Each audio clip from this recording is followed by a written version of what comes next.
اعوذ باللہ من الشیطان اللعین الرجیم بسم اللہ الرحمن الرحیم ان اللہ وملائکتہ یصلون علی النبی یا ایہا الذین آمنوا صلوا علیہ وسلموا تسلیما۔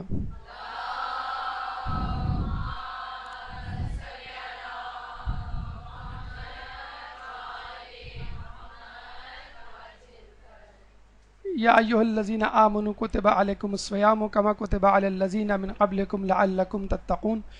رب اشرح لی صدری ویسر لی امری واحلل عقدۃ من لسانی یفقہوا قولی۔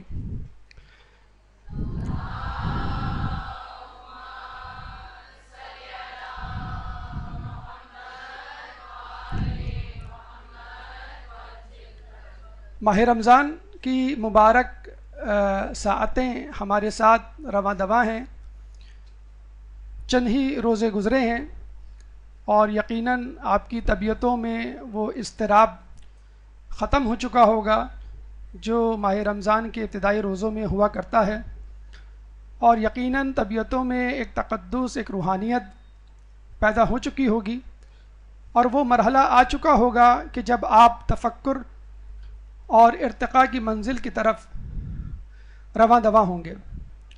اور یہ وہ وقت ہے کہ انسان مکمل طور پر ماہ رمضان، اور ماہ رمضان کیا، اللہ تعالیٰ کی طرف سے دی گئی ہر نعمت کے اوپر تفکر کرے، تدبر کرے، اپنے امور کو منظم کرے اور دل و جان سے احکام الہی کی پیروی کے لیے تیار ہو جائے۔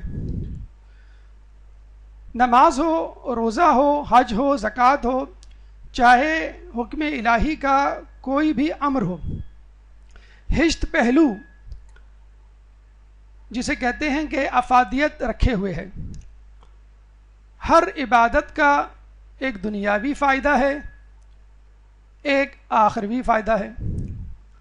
پھر دنیاوی فائدوں میں ایک انفرادی فائدہ ہے اور ایک اجتماعی فائدہ ہے۔ پھر انفرادی فائدوں میں ایک جسمانی فائدہ ہے اور ایک روحانی فائدہ ہے۔ پھر جسمانی فائدوں میں ایک ذہنی فائدہ ہے اور ایک روحانی فائدہ ہے۔ یعنی کس کس زاویے سے آپ دیکھیں، کس کس پہلو سے آپ نگاہ ڈالیں، آپ کو نظر آئے گا کہ مجھے ایک نیا فائدہ، ایک نیا نقطہ، ایک نیا پہلو نظر آیا۔ اور یقین کیجئے اگر آپ روزہ ہی کیا، احکام اسلام کے کسی بھی امر کو اس طریقے سے انجام دیں جیسا کہ اس کا حکم ہے، تو معرفت کی منزلیں اتنی تیزی سے طے ہوں گی اور حجاب اتنی تیزی سے آپ کے سامنے سے اٹھیں گے کہ آپ حیران رہ جائیں گے کہ یہ لذت تو میں نے کبھی بھی نہیں محسوس کی، یہ منازل تو کبھی بھی میں نے طے نہیں کیے، یہ باتیں تو میں نے کبھی بھی نہیں جانی۔ تو انشاءاللہ پروردگار سے ہم دعا کرتے ہیں کہ جیسے جیسے ماہ رمضان کی مبارک ساعتیں گزرتی جائیں، ویسے ویسے ہماری معرفت اور ہمارے تقوی میں اضافہ کرتا چلا جائے۔ روزے کے حوالے سے یہ جان لیجئے کہ اسلام کی دیگر عبادات دیگر ادیان میں قدر مشترکہ ہو یا نہ ہو، لیکن روزہ ایک ایسی عبادت ہے جو تمام ادیان میں قدر مشترک ہے۔ اسلام ہو، یہودیت ہو، عیسائیت ہو، یعنی ابراہیمی مذاہب، ابراہیم علیہ السلام سے نکلے ہوئے یہ تین مذاہب، تینوں مذاہب میں روزے کا حکم موجود ہے۔ کما کتب علی الذین من قبلکم کی تفسیر ہمیں یہی بتاتی ہے کہ جس طرح کہ تم سے پہلے کی امتوں پر فرض کیا گیا یہ روزہ، لیکن ایک قدم اور آگے بڑھ کر آپ دیکھیے تو آپ کو معلوم ہوگا کہ غیر ابراہیمی مذاہب، مثلاً ہندو مذہب جس میں خداؤں کی نعوذ باللہ بہتات ہے اور مشرکانہ عقیدے پر مشتمل ایک مذہب ہے، اس کے باوجود بھرت کے نام پر وہاں بھی روزہ موجود ہے۔ اس سے آگے بڑھیے، ایک مذہب جسے بدھ مذہب کا نام دیا جاتا ہے کہ جس میں خدا نام کی کوئی چیز نہیں، آخرت کے نام پر احتساب نام کی کوئی چیز نہیں، لیکن روزہ وہاں بھی موجود ہے۔ چلے چھوڑیے ان مذاہب کو ایک طرف رکھیے، غیر مذہبوں کی طرف، بے دینوں کی طرف، ملحدوں کی طرف، ایتھیسٹ جو خداؤں پہ یقین نہیں رکھتے ان کی طرف چلیے. وہ بھی روزے کو کبھی فاسٹنگ کا نام دیتے ہیں، کبھی آلٹرنیٹ فاسٹ کا نام دیتے ہیں، کبھی انٹرمیٹنٹ فاسٹنگ کا نام دیتے ہیں، کبھی ڈائٹ پلان کے نام سے مختلف قسم کے پلان ٹی وی چینل سے اور انٹرنیٹ کی ویب سائٹس پر آپ کے سامنے جلوہ افروز ہوتے ہیں. اور اس وبا میں یا اس مرض میں تمام افراد مبتلا ہیں. خواتین جسے کہتے ہیں خواتین مردوں کی بنسبت اس میں زیادہ مبتلا ہیں، لیکن بہرحال تمام افراد اس بیماری میں مبتلا ہیں جسے ہم کہتے ہیں ڈائٹ پلان. اگر انسان خدا کی طرف سے دیے گئے اس حکم یعنی روزے کو بحیثیت عبادت بجا لائے تو سائیڈ ایفیکٹ کے طور پہ وہ کچھ مل جائے گا جس کے لیے ہم آج مجنونانہ ڈائٹ پلان اور انٹرمیٹنٹ فاسٹنگ اور جسے کہتے ہیں سلمنگ سینٹر کی طرف رخ کرتے ہیں. جب دیگر ادیان میں روزے کا اتنا گہرا، جب بے دینوں کے پاس روزے کا اتنا عمیق نظریہ یا کانسیپٹ موجود ہے تو کیوں خود نہ اسلام میں یہ نظریہ موجود ہو؟ بدرجہ اولا یہ نظریہ، یہ تھیم، یہ کانسیپٹ موجود ہونا چاہیے. آپ یہ دیکھتے ہیں کہ اگر آپ کی نماز قضا ہو جائے، مثلاً ظہر کی نماز، آپ کو فقط 4 رکعت ہی پڑھنی ہے. فجر کی 2 رکعت مس ہو جائے، چاہے جان بوجھ کے چھوڑی ہو یا توڑی ہو، آپ کو وہی 2 رکعت پڑھنی ہے. لیکن روزے کے ساتھ ایسا معاملہ نہیں ہے. اس کو آپ کو ایزی نہیں لینا ہے. ڈونٹ ٹیک اٹ ایزی جسے کہتے ہیں. اگر آپ نے روزہ جان بوجھ کے چھوڑ دیا یا توڑ دیا تو قضا تو کرنی ہی کرنی ہے، کفارہ بھی، فائن بھی، کمپنسیشن بھی، تلافی بھی دینی ہے. کیسی تلافی؟ 60 مسلسل روزے جس میں 31 at a stretch without any gap رکھنے. اگر غلطی سے آپ نے اس طرح رکھ لیا کہ سامنے عید الاضحیٰ آ گئی اور روزہ چھوڑ دینا پڑا، آپ کو معلوم تھا کہ ایک دن ایسا آنے والا ہے کہ بیچ میں مجھے گیپ دینا پڑ جائے گا، تو پھر دوبارہ سے آپ کو گنتی شروع کرنی ہے. اتنی سختی. 60 مسکینوں کو پیٹ بھر کر کھانا کھلانا، یا کم از کم ایک مدعام 750 گرام جو، گندم، گیہوں یا کوئی بھی غذا، یا ایک غلام کو آزاد کروانا. تینوں کام اتنی مشکل ہیں کہ انسان روزہ توڑنے اور یا چھوڑنے کے خیال سے کانپنے لگتا ہے. حقیقی مومن. تو آپ نے دیکھا کہ نماز کو چھوڑنے کے لیے فقط وہی نماز متبادل ہے. تلافی بھی ہے، کفارہ بھی ہے، کمپنسیشن بھی ہے، جرمانہ بھی ہے. لیکن روزے کو اگر آپ نے جان بوجھ کے چھوڑ دیا یا توڑ دیا تو کتنی بڑی سزا آپ کو بھگتنی پڑے گی. خواتین کے ایام مخصوصہ میں جو چھوڑی گئی نمازیں ہیں ان کی قضا نہیں، لیکن جو چھوڑے گئے روزے ہیں ان کی قضا ہے، وہ بھی اگلے رمضان کے آنے سے پہلے پہلے.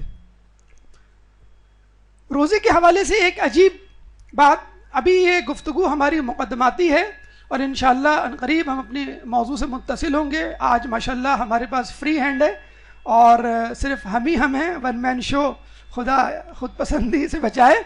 تو 2 گھنٹے یا 1.5 گھنٹے ہم آپ کے ساتھ ہیں، آدھا گھنٹہ نکل چکا ہے اور دعا بھی ہے کہ وقت مقررہ پہ یہ درس اختتام کو پہنچ جائے. کل 1.5 گھنٹے میں آدھا ہوا تھا، آج ہم کوشش کریں گے کسی طرح کھینچا تانی کر کے پورا درس آج دے دیا جائے. غیر مخل عبادت ہے روزہ. نماز اگر آپ پڑھتے ہیں، اگر آپ نے کسی سے بات چیت کر لی، نماز ٹوٹ گئی. کس طرح کی بات چیت کر لی؟ گفتگو، مذاکرہ، مباحثہ جی نہیں. آپ نے فقط ایک لفظ کو بھی چھوڑیے، ایک حرف کہہ دیا جو کوئی مفہوم رکھتا ہے. مثلا عربی میں ایک لفظ ہے قے، اردو والا قے نہیں جس کو سن کے آپ کو الٹی آتی ہے، عربی والا قے جو صرف قاف کی طرح لکھا جاتا ہے. اگر آپ کو عربی کے اعراب سے نہ آشنائی ہے تو نیچے زیر لگا دیجئے، لیکن جو عربی کو جانتے ہیں ان کے لیے زیر یا کسرے کی ضرورت نہیں، وہ قاف کو قے ہی پڑھیں گے اگر کہیں جملے میں لکھا پا جائے. اس کا مطلب ہے رک جاؤ. جیسے ماں اپنے بچے کو دیکھے کہ گھر میں داخل ہوتے ہی کچن کی طرف جا رہا ہے کہ مما نے کیا پکایا ہے، فوراً میں نکال کے کھا لوں، تو ماں جو ہے کمرے سے آواز دیتی ہے فوراً رک جاؤ میں آ رہی ہوں، میں خود نکال کے دوں گی، تم اپنے حساب سے مت نکالا کرو. اور ماں نماز پڑھ رہی ہے اور وہ صرف کہتے قے یعنی رک جاؤ، اور وہ کہے بھی میں نے تو پورا جملہ بھی نہیں بولا، صرف قے بولا ہے. نہیں، یہ جملہ، یہ حرف، یہ لفظ ایک پورا مفہوم رکھتا ہے. نماز ٹوٹ گئی آپ کی، آپ نے قبلے سے منہ موڑا، ادھر نماز نے آپ کو چھوڑا، آپ کی نماز گئی، آپ کی نماز ٹوٹ گئی، آپ کو نماز دوبارہ پڑھنی ہے. اتنی زیادہ پابندی. حج جو لوگ کرتے ہیں ان سے پوچھئے، معین وقت میں، معین جگہ پر، ایک معین عمل، یوم عرفہ میں عرفات کے میدان میں حاضری دینا ضروری ہے، وہ بھی دن میں. مزدلفہ میں، مزدلفہ کے مقام پر رات کے وقت ٹھہرنا ضروری ہے، دن میں نہیں. رمی کے لیے جمرات کے مقام پر جانا ہے، شیطان کو پتھر مارنے، اپنے کسی دشمن ساتھی کو پتھر نہیں مارنے. طواف کرنا ہے تو خانہ کعبہ میں حاضر ہونا ضروری ہے. 9-10 ذی الحج کو یہ ایام، یہ اعمال انجام دیے جاتے ہیں. 9-10 ذی الحج کے علاوہ اگر آپ کہیں کہ بھائی وہاں بڑا رش ہوتا ہے، میں جو ہوں 9 اور 10 شوال کو یہ عمل کر لوں، بالکل نہیں ہو سکتا. یا سعودی عرب کا اگر ویزا لگ جائے تو امریکہ کا گرین کارڈ نہیں ملتا، تو یہ حج والا عمل میں کسی اور ملک میں جا کے کر لوں، بالکل نہیں. تو حج میں کتنی سختی ہے کہ معین جگہ پر، معین وقت میں معین عمل انجام دینا ہے. نماز میں اگر آپ قبلے سے ہٹ گئے، ایک جملہ، ایک لفظ منہ سے نکال دیا، آپ کی نماز گئی. لیکن روزہ ایک غیر مخل عبادت ہے. اب آپ کہیں گے یہاں پر یہ ورلڈ کپ کا تذکرہ کہاں سے شروع ہو گیا؟ ایک غیر ضروری تصویر یا پریزنٹیشن کو یہاں لانے کا کیا مقصد ہے؟ یا خود استاد محترم ورلڈ کپ کے فیور میں مبتلا ہیں؟ جی نہیں. یہ اصل میں اس خبر کا شاخصانہ ہے کہ جو ابھی حالیہ دنوں میں ہم نے پڑھی. ایک ایشو کھڑا ہو گیا برازیل میں ان مسلمان کھلاڑیوں سے متعلق جو روزہ رکھنا چاہتے ہیں. کچھ مسلمان ایسے بھی ہیں جو پاکستان کے مسلمانوں یا دیگر مسلمانوں کی طرح ڈھیٹ ہیں کہ I am busy, I can not talk now, جیسے آپ نے نماز میں کہہ دیا the number you have dialed is busy at the moment, please try later.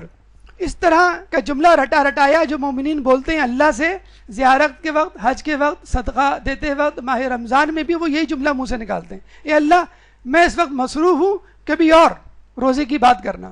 تو ورلڈ کپ میں بھی کچھ لوگوں نے یہی کہا کہ ابھی ہم کھیل میں مصروف ہیں، ہمیں کھیلنے دیا جائے، روزے ہم بعد میں رکھ لیں گے. اب بہرحال یہ تو ان کے علماء اور مراجع بتائیں گے کہ ان کو کس طرح کا کفارہ ادا کرنا ہے اور کیا سزا بھگتنی ہے. بہرحال فیفا جو ورلڈ فیڈریشن ہے فٹ بال کی، اس کے مینجمنٹ کے لوگوں نے یہ کہا کہ روزہ نہیں رکھنا چاہیے، یعنی انہیں اپنا فتویٰ دیا. جس طرح ہمارے یہاں خواتین مارننگ شو سے فتوے اخذ کرتی ہیں اور سحری اور ٹی وی میں آنے والے پروگرامات میں سوالات کر کے اپنے مسائل پوچھتی ہیں خواتین، اور اب اس میں مرد حضرات بھی شامل ہو گئے ہیں، بچے بھی شامل ہو گئے.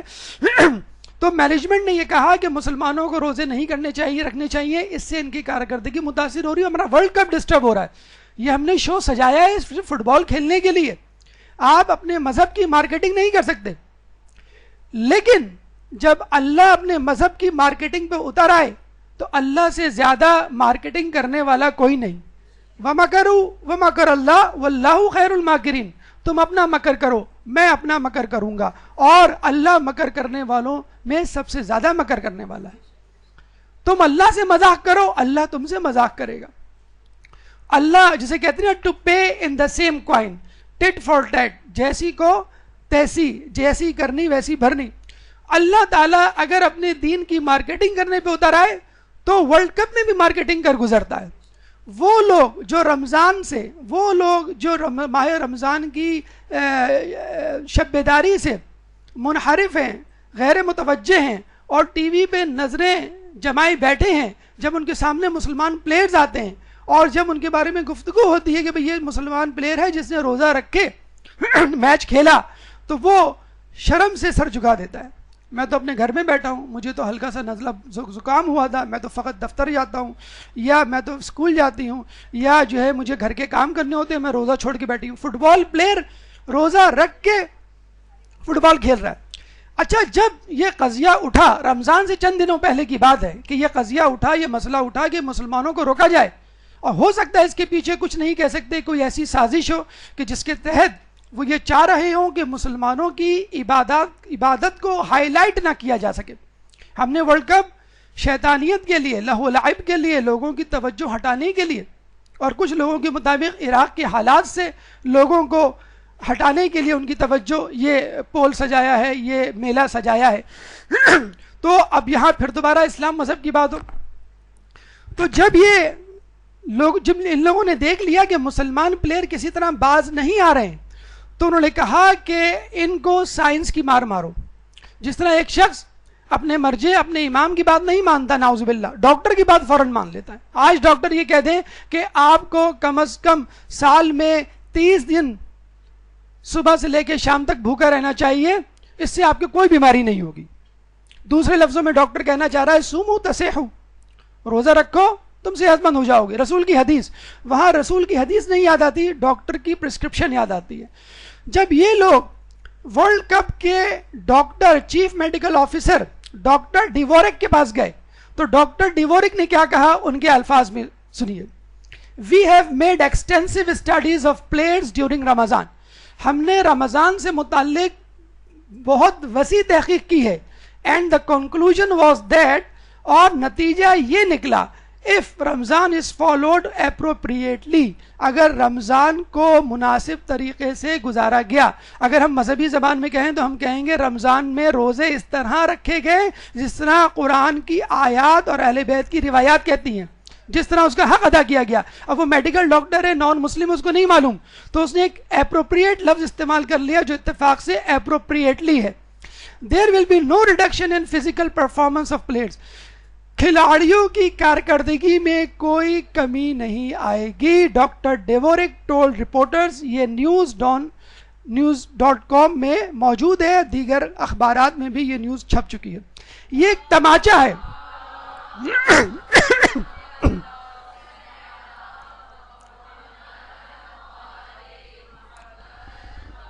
یہ ایک تماچا ہے ان بے دینوں کی طرف, یہ ایک تماچا ہے ان سیاسی بازیگروں کی طرف, یہ تماچا ہے ان استعمار کی قوتوں کی طرف جو ہر محاذ پر اسلام کو نیچا دکھانا چاہتے ہیں اور یہ بتلانا چاہتے ہیں کہ روزہ رکھ کے تم ایک روٹین لائف نہیں گزار سکتے. ابھی کچھ دنوں پہلے یورپ میں یہ مسئلہ کھڑا ہو گیا اور بچوں کے بارے میں یہ کہا گیا کہ یہ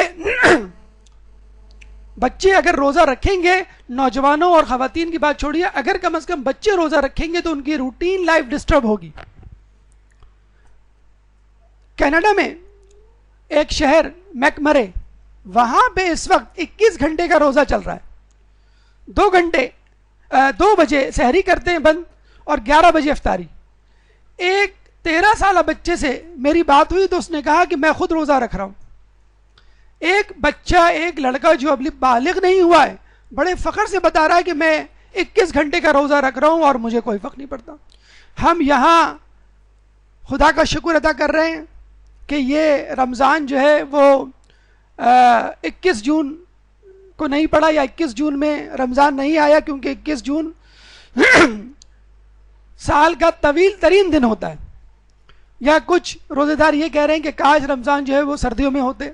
تو آپ دیکھیے کہ لوگ رمضان کو کھیل کے دوران بھی برت رہے, اس کا حق ادا کر رہے ہیں, اور جہاں 21 گھنٹے کے روزے ہیں وہ بھی رکھے جا رہے ہیں. ابھی صادق صاحب کراچی میں آئے ہوئے ہیں, وہ خود جو روزے کی ابتدا کی ہے 28 گھنٹے کا روزہ رکھا ہے. اب آپ سوچ رہے ہوں گے دن ہوتا ہی 24 گھنٹے کا ہے, یہ تھوڑا سا غلو فی الدین ہو گیا. یہ ہوم ورک ہم آپ کے اوپر چھوڑتے ہیں کہ انہوں نے 28 گھنٹے کا روزہ کیسے رکھا. چین کا صوبہ ہے سیانگ کیانگ, جہاں پہ اسلام تیزی سے پھیل رہا ہے. وہاں پہ گورنمنٹ نے باقاعدہ آفیشلی پابندی لگائی ہے روزے رکھنے پہ. فرانس نے حجاب پہ پابندی لگائی, چائنا نے روزے پہ پابندی لگائی. آفیسز میں, اسکولوں میں, کمپنیز میں کہ آپ روزہ نہیں رکھیں گے. اس کے باوجود لوگوں کی ایک کثیر تعداد روزے رکھ رہی ہے, اور یہ بتلا رہی ہے گورنمنٹ کو کہ روزہ ہمارے روزمرہ کے معمولات میں چندہ کوئی رکاوٹ نہیں ہے. آپ کے لیے ہو تو ہو, جو ہر 2 گھنٹے بعد اسنیکس ہر 4 گھنٹے کے بعد ایک کولڈ ڈرنک، ہر 6 گھنٹے کے بعد چائے، اور ہر 8 گھنٹے کے بعد کھانا. خیر اب یہ روٹین تو خود مسلمانوں کا ہو چکا ہے. ہمارے یہاں بھی ماشاءاللہ 6 گھنٹے کا کھانا، یا یوں کہہ لیجئے کہ 6 وقت کا کھانا، یا یوں کہہ لیجئے کہ 3 وقت کا کھانا اور 3 وقت کے سنیکس موجود ہوتے ہیں. جو روزہ رکھنے میں جو مسلسل مشکلات پیدا ہو رہی ہیں، اس کی ایک وجہ غور کیجئے گا کہ ہمارا ہر وقت بکری کی طرح جگالی کرنا ہے. بچے چپس اور چنگم کی جگالی کرتے ہیں، ہم پان اور سگریٹ کی جگالی کرتے ہیں.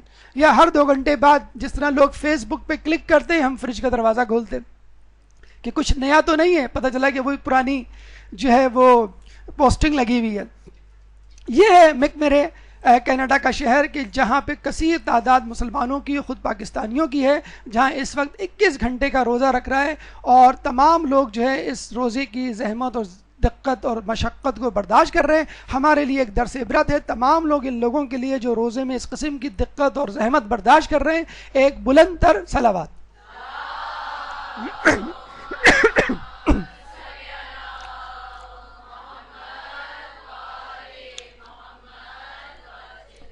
ہمیں نہیں معلوم ایک ٹیکنیکل غلطی ابھی آپ کے سامنے ہوئی ہے یا نہیں. اگر ہوئی ہے تو شاید آپ میں سے کچھ لوگوں نے پکڑ لی ہوگی، اور احترام میں جو ہے ہمیں نہیں پکڑا ہوگا کہ ہم نے کہا کہ نماز میں آپ نے گفتگو بھی کی تو روزہ باطل، اور یہ بھی کہا جاتا ہے کہ نماز میں آپ نے کھانا کھایا پیا تو بھی روزہ باطل. ٹھیک ہے، گفتگو سے بھی روزہ باطل، کھانے پینے سے بھی. اب یہاں یہ فوراً بات پکڑی جا سکتی ہے، بھائی روزے میں بھی تو کھانے پینے سے روزہ باطل ہو جاتا ہے. اصولاً تو ہر چیز کی آزادی ہونی چاہیے. مومن جب پکڑنے پہ آئے تو بڑی اچھی بات ہے وہ پکڑتا ہے کہ اگر روزے میں ہر چیز کی آزادی ہے، کچن میں کام کرنے کی، اسکول جانے کی، کمپنی جانے کی، اور مزدوروں کی طرح کام کرنے کی، باہر نکلنے کی، تو ٹھیک ہے آپ جو ہے کھانے کی بھی آزادی دیں. دیکھیں روزہ یا بھوک انسان کی فطرت سے انتہائی قریب ہے. وہ کس طرح؟ آپ لوگ جو یہاں بیٹھے ہوئے ہیں تقریباً ہر شخص امتحان کی زحمت و مشقت اور محنت سے گزرا ہوگا. آپ خود یاد کیجئے کون سا ایسا امتحان ہے کہ جس میں آپ کی دن کی بھوک نہ اڑی ہو؟ وہ کون سا ایسا پیپر ہے کہ جس میں آپ کی رات کی نیند نہ خراب ہوئی ہو؟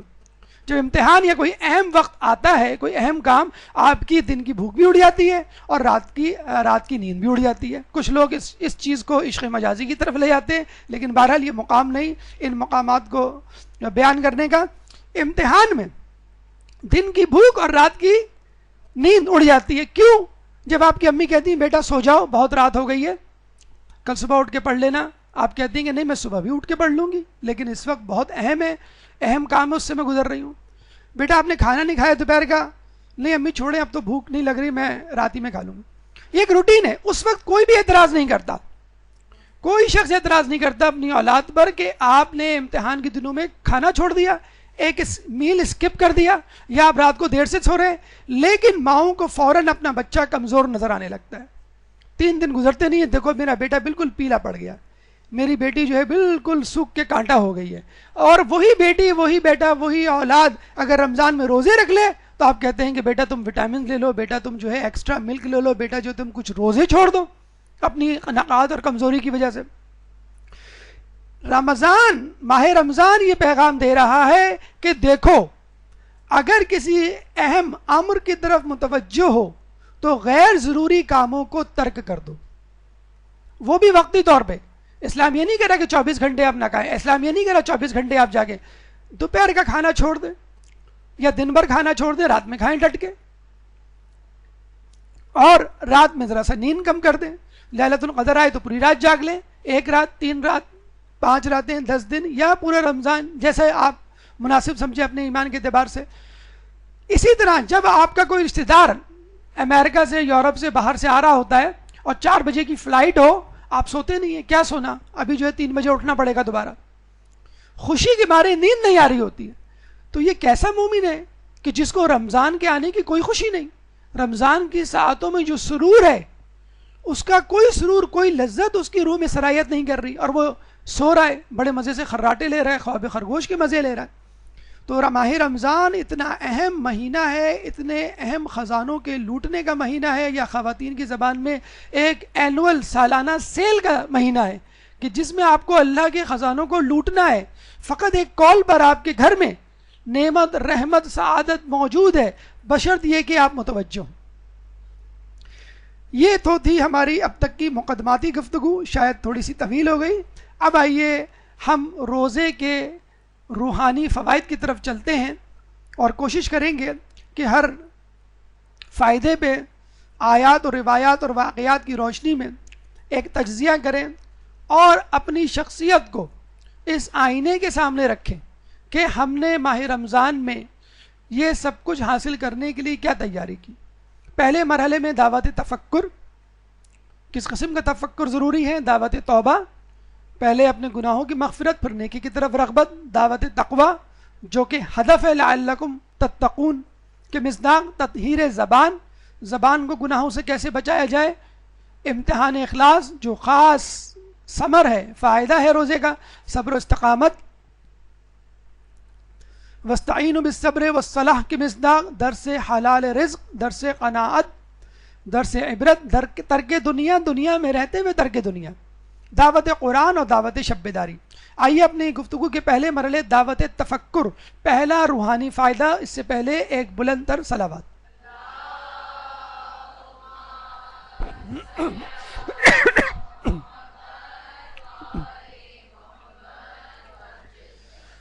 دیکھیں، شروع کے ایام کا مجھے نہیں معلوم، لیکن اکثر لوگ یہی بتلاتے ہیں، تجربہ یہی کہتا ہے کہ شروع کے ایام رمضان کے بڑے ہی جان لیوا ہوتے ہیں، بڑے ہی پریشان کن ہوتے ہیں۔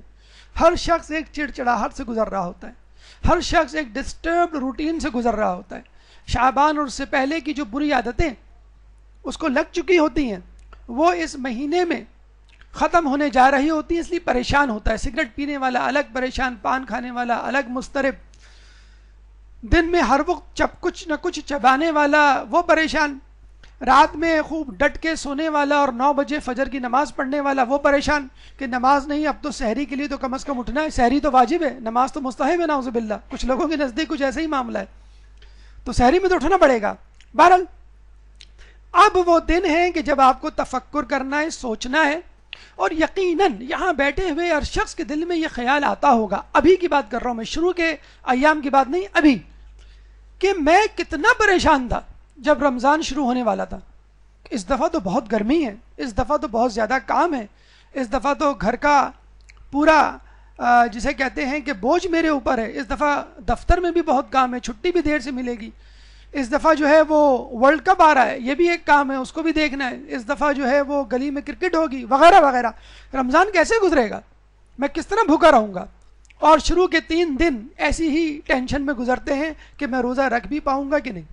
لیکن الحمدللہ چند روزے گزارنے کے بعد آپ شرمندہ ہو رہے ہوتے ہیں، شرمسار ہو رہے ہوتے ہیں کہ یہ کس قسم کی شیطانی سوچیں تھیں، اور یقیناً وہ سوچیں شیطانی تھی، کیونکہ شیطان ماہ رمضان میں بند ہے لیکن اپنے حصے کا کام اوور ٹائم کی صورت میں شعبان میں کر چکا، وسوسے ڈال کر، وہم ڈال کر کہ دیکھو don't try to be smart, بہت زیادہ متقی نہیں بن جانا، ایسا نہ ہو کہ ہم دونوں اجنبی ہو جائیں اور چاند رات کو تم مجھے پہچاننے سے انکار کر دو۔ ٹھیک ہے دوری رکھنا لیکن کیپ ان ٹچ۔ آج کل ایس ایم ایس کا زمانہ ہے، آج کل انٹرنیٹ چیٹنگ کا زمانہ ہے، آج کل جو ہے میڈیا کا دور ہے، تو تھوڑا سا بہرحال ہمیں یاد کرتے رہنا گاہے بگاہے، وقتاً فوقتاً، ایسا نہ ہو کہ بالکل ہی جو ہے یہ ہماری وقتی دوری جو ہے مکمل طور پہ فراق میں تبدیل ہو جائے۔ تو انسان ایک تفکر کی کیفیت سے گزرتا ہے۔ مولا علی فرماتے ہیں روزے داروں اپنے امور میں تدبر کرو، یعنی رف اینڈ ٹف بغیر سوچے سمجھے روزہ گزارنے کی ضرورت نہیں ہے۔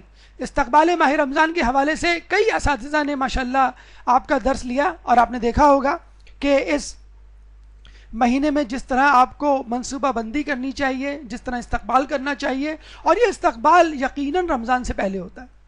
لیکن اگر رمضان آ چکا ہے اور روزے آپ گزار رہے ہیں، ابھی بھی وقت ہے، اپنی سحری کو منظم کیجیے، اپنی افطار کو منظم کیجیے، اپنے اذکار کو منظم کیجیے، اپنے روٹین کو منظم کیجیے، اپنے غصے کو کنٹرول کیجیے، اپنی زبان، اپنی آنکھ، اپنے کانوں کو گناہوں سے محفوظ رکھیے۔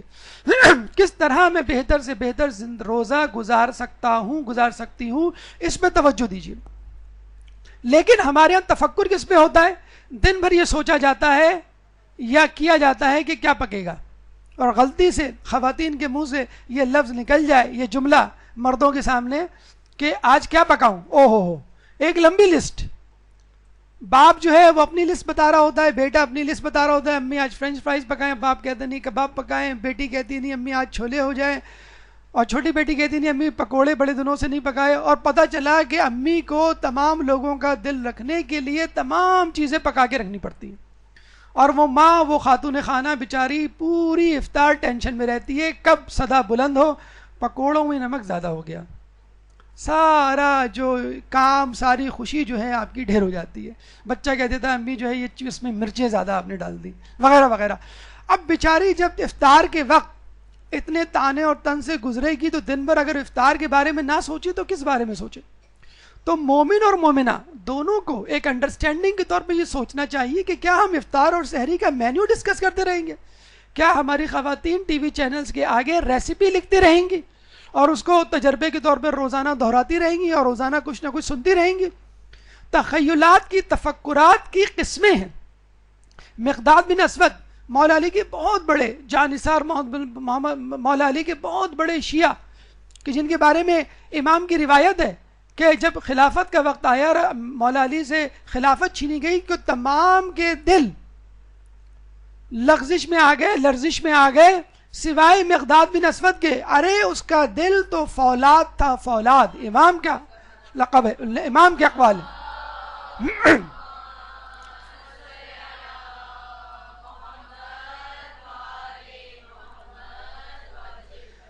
مقداد بن اسود ایک صحابی کے پاس سے گزرتے ہیں. وہ صحابی کہتے ہیں میں نے رسول اللہ سے سنا کہ رسول اللہ نے فرمایا ایک گھڑی کا تفکر 1 سال کی عبادت سے افضل ہے. آگے گئے, دوسرے صحابی فرمانے لگے ابن عباس کہ 1 گھڑی کا تفکر 7 سال کی عبادت سے بہتر ہے. تیسرے صحابی کے پاس سے گزرے تو وہ کہہ رہے ہیں کہ 1 گھڑی کا تفکر 70 سال کی عبادت سے بہتر. وہ بڑے پریشان ہوئے کہ تینوں اصحاب اور رسول کا فرمان سنا رہے ہیں, 1, 7 اور 70 کے فرق سے رسول کے پاس گئے ہیں کہ یہ تینوں اصحاب تینوں مختلف 1 گھڑی کے تفکر کی مختلف اجر بتلا رہے ہیں. رسول اللہ نے تینوں کو طلب کیا اور پوچھا کہ اے ابو ہریرہ تم کیا کہہ رہے تھے, تم کس بات پہ تفکر کرتے ہو؟ ابو ہریرہ نے کہا کہ میں تخلیقات خداوندی پہ غور کرتا ہوں, مخلوقات خدا پہ غور کرتا ہوں. تو رسول اللہ نے فرمایا تم نے ٹھیک کہا, تمہارا تفکر 1 سال کی عبادت سے بہتر ہے. ابن عباس سے کہا کہ تم کس قسم کا تفکر کرتے ہو؟ ابن عباس نے کہا کہ میں موت و محشر کی سختی پہ تفکر کرتا ہوں. تو رسول اللہ نے فرمایا تم نے ٹھیک کہا, تمہارا تفکر 7 سال کی عبادت سے بہتر ہے. پھر تیسرے صحابی سے کہا کہ تم کس بات پر سوچ بچار کرتے ہو؟ ان صحابی نے کہا میں دوزخ کی سختی پر سوچ بچار کرتا ہوں. رسول نے کہا کہ تم نے ٹھیک کہا کہ تمہارا تفکر 1 گھڑی کا تفکر تمہارا 70 سال کی عبادت سے بہتر ہے. اگر آپ ڈائٹ پلان, افطار کا مینیو, سحری کا جسے کہتے ہیں چارٹ, نیند کی ٹائمنگ اور ان تمام چیزوں کے چکروں میں اگر گھومتے رہے تو آپ گھن چکر بن جائیں گے. ان تمام چیزوں کو چھوڑیے. اللہ تعالیٰ تو یہی چاہتا ہے کہ آپ بھوک اور نیند سے مستثنا ہو جائیں, تھوڑے سے بے فکرے ہو جائیں, تھوڑے سے لاپرواہ ہو جائیں. اور دیکھا جائے آج کل کے مومن کو سب سے زیادہ فکر ہے تو کھانے کی, سب سے زیادہ فکر ہے کہ سونے کی, کہ روزہ کیسے گزرے گا, کتنے گھنٹے سوؤں, کھڑکی دروازے بند کر کے پنکھے اور اے سی کھول کر کہ کوئی مجھے نہ جگائے. ہاں اگر سائرن بجے یا افطار کا وقت ہو تو مجھے جگا دیا جائے, کوئی مذائقہ نہیں. اب اتنے بھی کافر نہیں ہیں جسے کہتے ہیں کہ روزے کو اس کے وقت پر اور مستحبات کے ساتھ, مستحبات کا مطلب ہے پھل فروٹ اور میٹھی چیز, پانی, تمام چیزیں. اذکار کی بات نہیں ہو رہی. دوسرا روحانی فائدہ دعوت توبہ. ایک درود پڑھ دیجئے محمد والے محمد.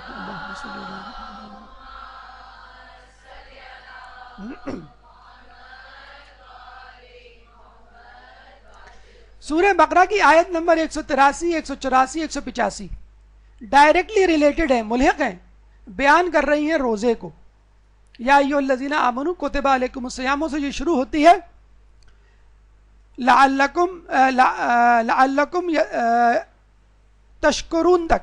اب یہ جو 4تھی آیت ہے اس کو دیکھیے, اس کا بظاہر کوئی طریقہ نظر نہیں, کوئی ربط نظر نہیں آتا روزے سے. کیا آیت ہے؟ وَإِذَا سَأَلَكَ عِبَادِي عَنِّي فَإِنِّي قَرِيبٌ اور اے پیغمبر اگر میرے بندے تم سے میرے بارے میں سوال کریں تو میں ان سے قریب ہوں. اجیب دعوت الداعی اذا دعان، پکارنے والے کی پکار سنتا ہوں جب بھی پکارتا ہے. فَلْيَسْتَجِيبُوا لِي، لہٰذا مجھ سے طلب قبولیت کرو. وَلْيُؤْمِنُوا بِي لَعَلَّهُمْ يَرْشُدُونَ، اور اپنے ایمان پر قائم رہو، میرے لیے یعنی مجھ پر ایمان لاؤ تاکہ تمہیں ہدایت ملے. دیکھیں اللہ تعالیٰ جو ہے جب ان آیات کو قرآن میں ذکر کرتا ہے، آیت نمبر 183 میں لعلکم تتقون کہتا ہے، شاید کہ تم متقی بن جاؤ. اس کے بعد کی آیت میں کہتا ہے لعلکم تشکرون، تاکہ تم شکر گزار بن جاؤ. اور آخری چوتھی آیت جس کا کیا تعلق ہے ہم آپ کو بھی بتلائیں گے روزے سے، کہ مجھ سے دعا کرو، مجھے پکارو، میں تم سے بہت قریب ہوں. اس میں کہتا ہے لعلکم یا لعلہم یرشدون. لفظ لعل اس کا تذکرہ پہلے ہو چکا کہ عربی میں لیلا اور لعل، لیتا اور لعل یہ دو الفاظ ہیں جو خواہش کے لیے، تمنا کے لیے استعمال ہوتے ہیں. لیتا ایسی خواہش جو ممکن نہیں پوری ہونا، یا لیتنی کنتو ترابا، کاش کہ میں مٹی ہوتا، زندہ ہی نہ ہوتا، کفار کہیں گے قیامت میں. یا لیتنی معاکم، کاش ہم آپ کے ساتھ ہوتے کربلا میں، کاش میں جوان ہوتا. یہ تمام خواہشیں پوری نہیں ہو سکتی، واپس نہیں آ سکتی. آپ کی جوانی یا کربلا کا واقعہ دوبارہ آپ کے لیے نہیں رونما ہو سکتا. یا کافر جو ہے جب قیامت میں اٹھے جائیں گے تو وہ دوبارہ مٹی میں نہیں جا سکتے. ان کے لیے لیتا کا لفظ استعمال ہوتا ہے. لیکن جو خواہش ممکن ہے اس کے لیے لعل کا لفظ استعمال ہوتا ہے. اسی لیے لعلکم لعلہم کا لفظ استعمال ہوا ہے قرآن میں. شاید کہ تم متقی بن جاؤ، شاید کہ تم شکر گزار بن جاؤ، شاید کہ تم ہدایت پر آ جاؤ. اس کا مطلب کیا ہوا کہ اللہ تعالیٰ ایسی خواہش کا اظہار کر رہا ہے کہ جو ممکن ہے آپ کے لیے. جو یہ کہتے ہیں نا کہ بھائی نماز نہیں پڑھتے، اللہ توفیق دے گا تو انشاءاللہ پڑھ لیں گے. آپ حج پہ نہیں گئے، ماشاءاللہ صاحب استعداد، انشاءاللہ مولا بلائیں گے، اللہ بلائے گا تو چلے جائیں گے. ارے آپ زیارت پہ نہیں گئے، ارے مولا جب طلب کریں گے انشاءاللہ. تو یہ آپ کی محنت اور طلب ہے جو اللہ آپ کو بلائے گا یا اللہ آپ کو توفیق دے گا. دیکھیں ایک ماں اپنے بیٹے کے لیے یونیفارم خرید کے لاتی ہے، نئی کتابیں خرید کے لاتی ہے، نیا بیگ لے کر آتی ہے، اس کے لیے ٹیوٹر لگواتی ہے، اچھے اسکول میں داخلہ دلواتی ہے، پھر کہتی ہے کہ شاید کہ تم اچھے بچے بن جاؤ، شاید کہ تم اچھے اسٹوڈنٹ بن جاؤ. یقین کیجئے آپ نے کیا نہیں دیکھا ہوگا، کیا ایسا بچہ کچھ نہ کچھ اپنی استطاعت کے مطابق کیا کوشش نہیں کرتا؟ امی آپ کیسی باتیں کر رہی ہیں، میں ضرور ایسی اچھی بچی بنوں گی، میں ضرور کلاس میں فرسٹ آؤں گا. آپ نے میرے لیے اتنی اچھی کتابوں کا انتظام کیا، اتنے اچھے استاد کا اہتمام کیا، اتنے اچھے اسکول میں مجھے داخلہ دلایا. اللہ تعالیٰ اپنی رحمتوں کے دروازے کھول رہا ہے، جنت کے دروازے کھول رہا ہے، دوزخ کے دروازے بند کر رہا ہے، روزانہ ہزاروں لاکھوں افراد کو رہا کر رہا ہے، اور پھر آپ سے کہہ رہا ہے لعلکم تتقون، اتنا کچھ میں کر رہا ہوں شاید تم متقی بن جاؤ. تو کیا مومن ایک بچے سے بھی گیا گزرا ہے جو اپنی ماں کی خواہش کو نہیں ٹھکراتا اور خدا کی خواہش کو ٹھکرا دیتا ہے؟ ٹھیک ہے تو نے جنت کے دروازے کھول دیے، ٹھیک ہے تو نے دوزخ کے دروازے بند کر دیے، ٹھیک ہے تو نے ایک آیت کے برابر ایک قرآن کا ثواب دے دیا، ٹھیک ہے تو نے سنت کے برابر، نفل کے برابر، فرض کا 70 گنا ثواب دے دیا، لیکن میں نہ مانوں، میں نہیں مانتا، میں نہیں رکھتا روزہ، اور میں جو ہوں متقی. کیسا مومن ہے؟ ایسا مومن یقیناً بدبخت مومن ہے. ایسا مومن خدا کی رحمتوں سے دور ہے کہ جس کے لیے اللہ فرما رہا ہے وَنَحْنُ أَقْرَبُ إِلَيْهِ مِنْ حَبْلِ الْوَرِيدِ، کہ ہم تمہاری رگے جان سے بھی زیادہ قریب ہیں. کیروٹیڈ آرٹری جو آپ کے دل کو آپ کے دماغ سے ملاتی ہے، جو آپ کی مین سپلائی ہے، جو آپ کی شہ رگ ہے. اگر کسی کو کہنا ہو کہ وہ ہم سے قریب ہے تو ہم کہتے ہیں کہ تم میری شہ رگ ہو. کشمیر کے لیے اکثر ہم بچپن سے سنتے ہیں یہ الفاظ کہ وہ ہماری شہ رگ ہے. اللہ تعالیٰ آپ کی شہ رگ سے بھی آپ سے قریب ہے. وہ کیسا دور کہ نظر نہ آئے، اور وہ کیسا قریب کہ جو دلوں کے حال جانتا ہو. اگر یقین نہ آئے تو کچھ دیر کے لیے ماہ رمضان میں لفظ رمضان پر غور کر لیجئے، یہ کس مادے سے نکلا ہے؟ رمضان سے نکلا ہے. رمضان کا مطلب جلا دینا، ایسی مٹی جو سورج کی شعاؤں سے تپ گئی ہو. حدیث رسول ہے کہ رمضان گناہوں کو جلا دینے والا مہینہ ہے. خداوند عالم اس مہینے میں اپنے بندوں کے گناہوں کو جلا دیتا ہے, انہیں بخش دیتا ہے. اس وجہ سے اس مہینے کا نام رمضان رکھا گیا. لیجئے, نام ہی کافی ہے, ماہ رمضان کا نام ہی کافی ہے بتلانے کے لیے کہ ہمیں اس سے کس طرح استفادہ حاصل کرنا ہے. ماہ رمضان آپ کے گناہوں کو جلانے کے لیے آیا ہے. دیکھیے, اگر آپ سے کوئی کہے اس برتن میں شربت لے آؤ, آپ کی سب سے پہلی ڈیوٹی, آپ کی سب سے پہلی نظر کہاں جائے گی؟ برتن کے اندر, گلاس کے اندر. کیوں؟ آپ یہ دیکھنا چاہیں گے کہ برتن کہیں اندر سے خراب, نجس, کوئی گندگی تو نہیں. کیونکہ مشروب کتنا شیریں ہی کیوں نہ ہو, ایک قطرہ خون اس کو نجس کرنے کے لیے, گندا کرنے کے لیے, آپ کو بیمار کرنے کے لیے, ایک قطرہ زہر آپ کو مار ڈالنے کے لیے کافی ہے. چنانچہ ماہ رمضان کی سعادتوں سے, ماہ رمضان کی رحمتوں سے اپنے کو آراستہ کرنے کے لیے اور اس میں نیکیاں کمانے سے پہلے پہلا قدم توبہ ہے. پہلا قدم اپنی مغفرت کروانا ہے. پہلے اپنے دل کو, اپنی روح کو ان گناہوں سے پاک کیجیے. پہلے اپنے دل کو حب دنیا, حسد, بغض, کینہ, عداوت سے پاک کیجیے. پھر اس کے بعد نیکیاں کمائیے. پھر انشاءاللہ اللہ تعالیٰ کی طرف سے جو مشروب, جو ریان نامی نہر انشاءاللہ آپ کی روح میں انڈیلی جائے گی, اس کا شربت, اس کا مایہ جسے کہتے ہیں نجس نہیں ہوگا. تو پہلے اپنے آپ کو بخشوائیے. اگر یقین نہیں آتا کہ ہم بخشے جائیں گے کہ نہیں, ہم تو بڑے گناہ گار ہیں, تو اس حدیث کو پڑھ لیجئے کہ پہلی رمضان کو شیطان کے ہاتھ زنجیروں میں باندھ دیے جاتے ہیں اور ہر رات 70,000 لوگوں کی بخشش ہوتی ہے. کیا ہم 70,000 لوگوں میں شامل نہیں ہو سکتے؟ کیا اتنا گیا گزرا ہے آج کل کا مومن؟ چلیے آگے چلتے ہیں. اگر آپ کی باری یا اوپن میرٹ کے 70,000 میں نہیں آتا, جب شب قدر آتی ہے, خداوند عالم جتنے بندوں کو ماہ رجب, شعبان اور رمضان میں معاف کر چکا ہوتا ہے, اس سے کہیں زیادہ اس شب میں معاف کرتا ہے. کیا ہم اتنے گئے گزرے ہیں کہ ہمارا نام کسی رات, کسی شام, کسی دن نہ آئے, 70,000 میں نہ آئے؟ اگر آج کے دن نہیں آیا تو کل کے دن آ جائے گا, پرسوں کے دن آ جائے گا, ترسوں کے دن آ جائے گا, ارے شب قدر کے دن آ جائے گا. تو اپنے آپ کو سب سے پہلے گناہوں سے بخشوائیے. اے لوگوں, ماہ رمضان ایسا مہینہ ہے جس کی ابتدا رحمت, جس کا وسط مغفرت اور جس کی انتہا آتش دوزخ سے رہائی ہے. بالکل وہی اجر ہے جو ایک حاجی کا ہوتا ہے کہ جب وہ حج سے آتا ہے تو گناہوں سے ایسے پاک ہو جاتا ہے کہ جیسے آج ہی پیدا ہوا. لیکن مجھے یہ بتلائیے, ہم میں سے کتنے لوگ ہیں جو حج کی استطاعت رکھتے ہیں؟ دل میں خیال, دل میں خواہش پیدا ہوتی ہے اور ہم اس خواہش کو دبا کے رہ جاتے ہیں, اور کچھ مومنین اس خواہش کو لیے قبروں میں اتر جاتے ہیں. لیکن ایک مہینہ جو آپ کو حج کیسا ثواب دے رہا ہے, اس سے ہم غافل ہیں. امام کی حدیث ہے, اگر کسی شخص نے اپنے آپ کو ماہ رمضان میں نہیں بخشوایا تو آئندہ بھی نہیں بخشا جائے گا حتیٰ کہ وہ عرفات میں حاضر ہو. یعنی یا تو ماہ رمضان میں بخشوا لے یا پھر حج کے موسم کا انتظار کرے. آج کل کی مہنگائی کے دور میں یقیناً ایک حج مشکل کام ہے. نہ صرف مالی طور پر مشکل کام ہے, بلکہ لوگوں سے, اپنے گھر والوں سے دور ہونا, اتنے عرصے دفتر سے اور گھر سے غیر حاضر رہنا, اور پھر واپس آ کر چیزوں کو اپنی جگہوں پہ دیکھنے کا رزق لینا یقیناً ایک بڑا مشکل مرحلہ ہے. تو کیوں نہ ایسی عبادت سے ہم فوراً فائدہ اٹھائیں جس میں ہوم ڈیلیوری, صرف ایک فون کال پر اللہ کی رحمتیں, اللہ کی سعادتیں, اللہ کی مغفرتیں آپ کے گھر میں موجود ہیں. حج کے لیے آپ کو جانا پڑے گا, یہاں پہ رمضان کا مہینہ خود آپ کے گھر کے اندر موجود ہے, آپ چاہیں یا نہ چاہیں.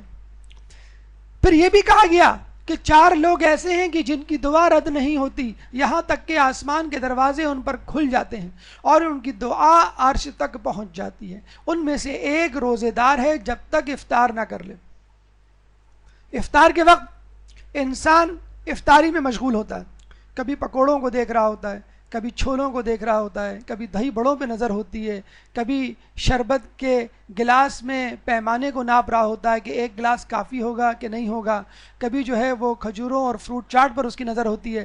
ارے مومن, کبھی تو نے یہ سوچا کہ اس پکوڑوں میں جو تیل ہے وہ کہاں سے آیا، وہ نعمت تجھ تک کیسے پہنچی، اس پکوڑوں میں جو بیسن ہے وہ کن کن مراحل تک بیسن کی صورت میں تیرے گھر تک پہنچا۔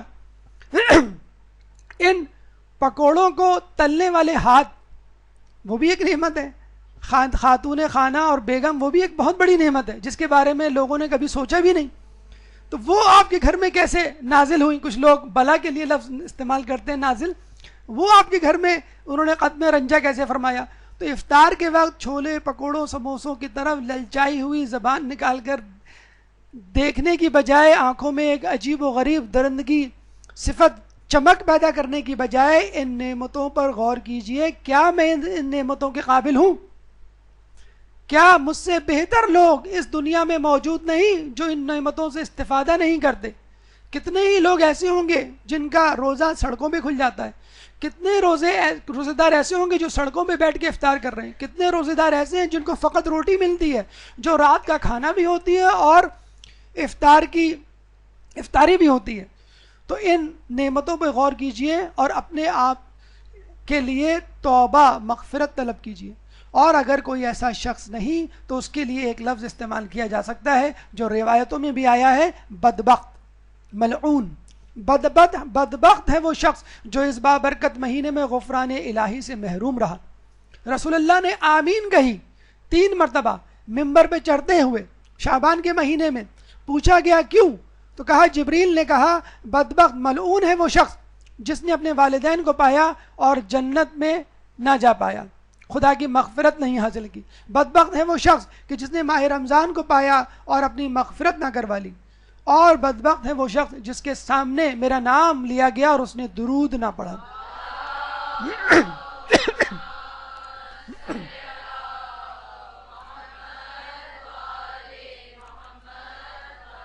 دعا کرنے والا سب سے مقرب فرشتہ، دعا پر آمین کہنے والا سب سے مقرب پیغمبر، اور دعا قبول کرنے والا خداوند متعال کی ذات، تو وہ دعا کیوں نہیں مستجاب ہوگی؟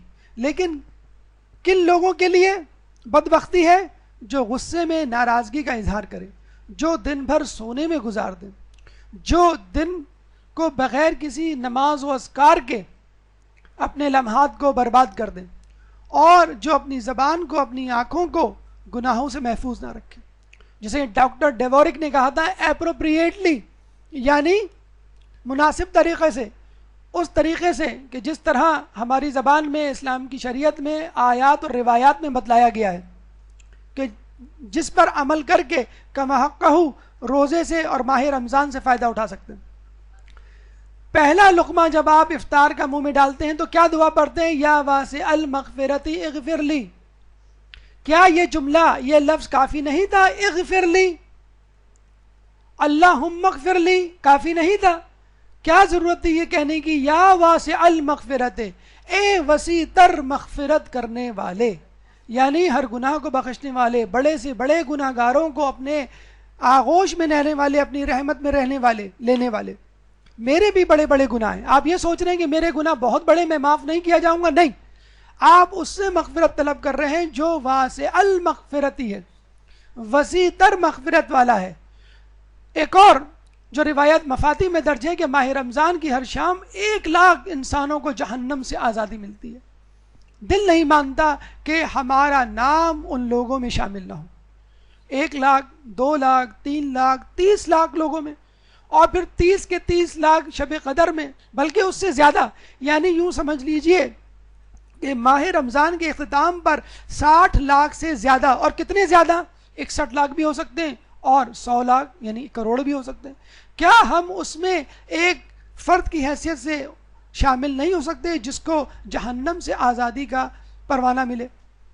گفتگو کا تیسرا مرحلہ، یعنی تیسرا روحانی فائدہ، دعوت تقوی۔ اس سے پہلے ایک صلوات۔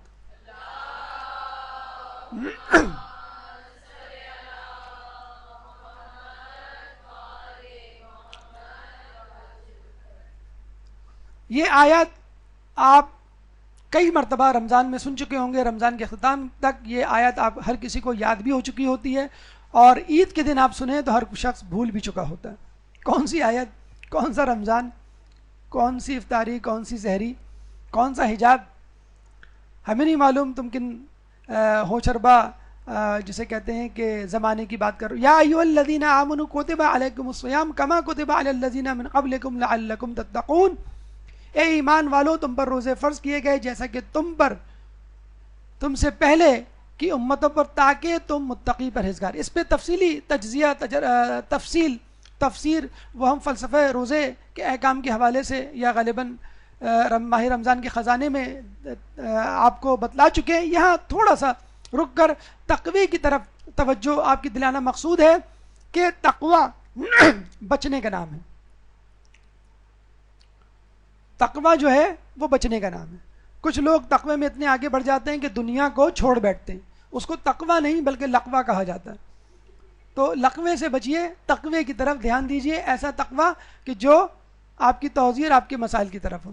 ایک صاحب نے کسی کے قصے سنانے شروع کر دیے, فلاں بزرگ تو ایسے, فلاں بزرگ ایسے, کہ جس میں عجیب غلو سا نظر آنے لگا. اور کسی نے کہا کہ بھائی یہ تو حرام ہے, یہ تو اسلام میں جائز نہیں. انہوں نے کہا کہ بھائی آپ تقوی کی بات کر رہے ہیں, آپ جو ہیں وہ احکام کی بات کر رہے ہیں, میں تو عرفانیات کی بات کر رہا ہوں. تو دوسرے نے کہا نہیں جناب, یہ لقوہ ہے, یہ تقوی نہیں ہے.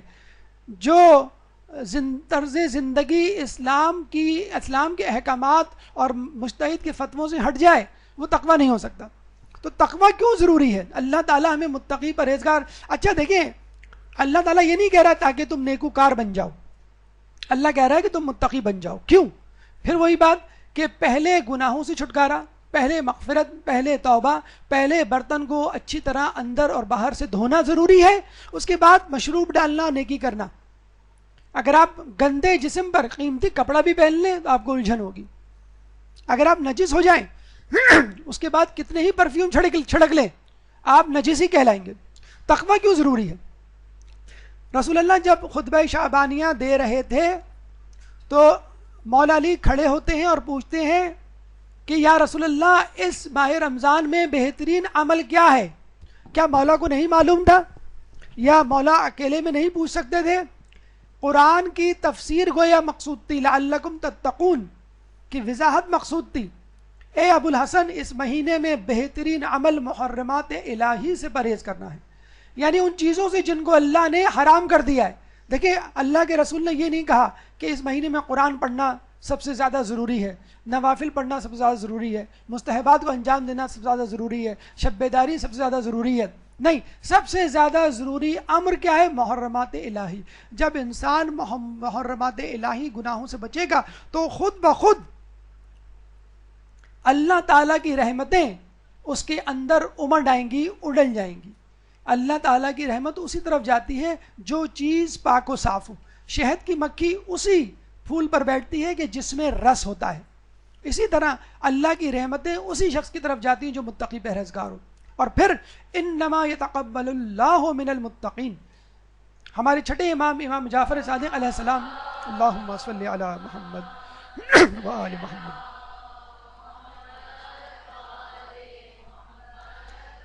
کا واقعہ آپ کو یاد ہوگا کہ انہوں نے ایک بہت متقی پرہیزگار, سو کالڈ متقی پرہیزگار کا قصہ سن رکھا تھا.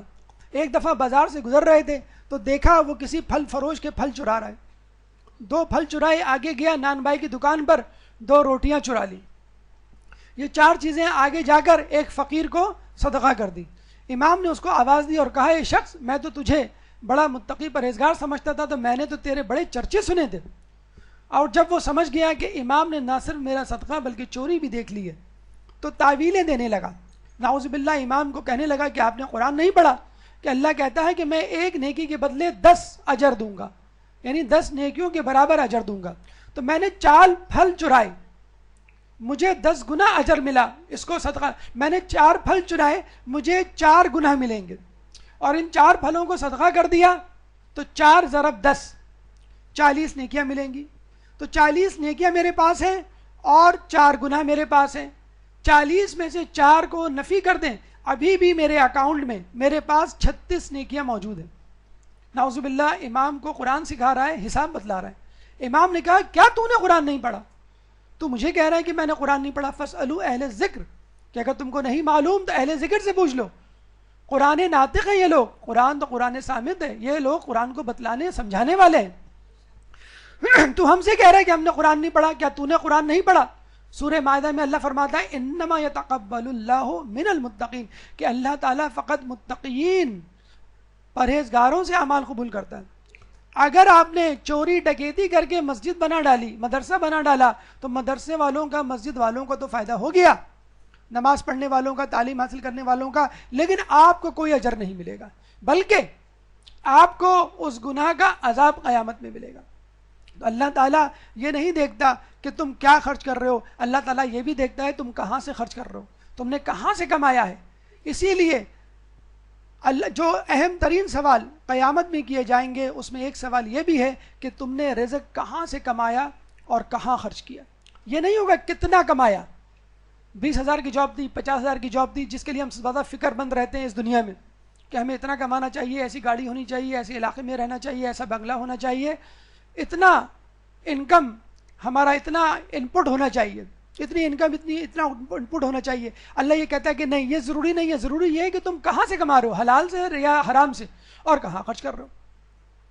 تو اللہ تعالیٰ متقیوں سے اعمال قبول کرتا ہے۔ اور اگر آپ کو اس بات میں حیرت ہے تو ایک اور روایت حاضر ہے جس حدیث میں ہے، شیخ مفید اپنی کتاب، شہید ثانی اپنی کتاب منیت المرید میں لکھتے ہیں کہ بسا اوقات اللہ تعالیٰ اپنے دین کی خدمت فاسق و فاجر کے ذریعے بھی کر دیتا ہے۔ جو مسجد مدارس بنتے ہیں یا یتیم خانوں میں جو پیسہ خرچ ہوتا ہے، اگر کوئی ڈاکو اسمگلر خرچ کر رہا ہے تو اس کا مطلب یہ ہوا کہ اللہ تعالیٰ نے ایک فاسق و فاجر کے ذریعے دین کی خدمت کروا دی، لیکن اس کو اس کا کوئی ثواب نہیں ملے گا۔ اور یہی چیز آج کل کی جدید دنیا میں منی لانڈرنگ کہلاتی ہے۔ منی لانڈرنگ کا مطلب ہے کہ آپ کا سورس آف انکم کیا ہے، آپ نے جو بنگلہ یا گاڑی لی ہے اس کے لیے جو پیسے دیے ہیں وہ پیسے آپ کے پاس کہاں سے آئے، اسی کو منی لانڈرنگ کہتے ہیں۔ جب دنیا میں منی لانڈرنگ کی اتنی سخت سزا، تو پھر خود اللہ کے ہاں اس حرام رزق کی سزا کیوں نہ ہو۔ آپ کہیں گے سر ہمیں تقویٰ تو سمجھ میں آ گیا اور کسی حد تک لقوہ بھی سمجھ میں آ گیا، یہ بتلائیے بھوک و پیاس کا تقوی سے کیا تعلق؟ کیا آدمی بھوک و پیاس کے بغیر تقوی حاصل نہیں کر سکتا؟ تو چلیے ہم یہاں سے شروع کرتے ہیں کہ شکم سحری اور عقل و فہم اکٹھی نہیں ہوتی۔ ہمیشہ یاد رکھیے، جو شخص بہت زیادہ کھاتا پی، دیکھیں یہاں پہ یہ بات نہیں کی جا رہی کہ جو حرام کھاتا ہے یعنی حرام خوری اور عقل و فہم اکٹھے نہیں ہو سکتے، نہیں، حلال رزق کی بات ہو رہی ہے جو آپ اپنے ہاتھوں سے کماتے ہیں۔ لیکن اگر حلال رزق بھی پیٹ بھر کے کھایا جائے، اپنی ضرورت سے زیادہ کھایا جائے، تو فہم و فراست رخصت ہو جاتی ہے۔ ایک اور حدیث، گناہوں کا بہترین معاون شکم سحری ہے۔ ایک اور ایک 11 ہوتے ہیں۔ چلو بھائی میں شاپنگ پہ چل رہی ہوں، تم بھی چلو گی میرے ساتھ، ذرا 2 افراد ہوں گے، ذرا چوائس میں آسانی ہوگی، وقت بھی آسانی سے گزر جائے گا۔ اسٹوڈنٹس کمبائنڈ اسٹڈی کرتے ہیں، چلو بھائی تم میرے ساتھ اسٹڈی کرو، تو ساتھ میں مباحثہ کریں گے، مزہ آئے گا، وقت بڑا اچھا گزر جاتا ہے۔ سفر پہ جا رہے ہیں بھائی، چلو تم بھی ہمارے ساتھ چلو۔ اگر ایک کے ساتھ دوسرا مل جائے تو 2 نہیں ہوتے، وہ 1 اور 1 11 ہو جاتے۔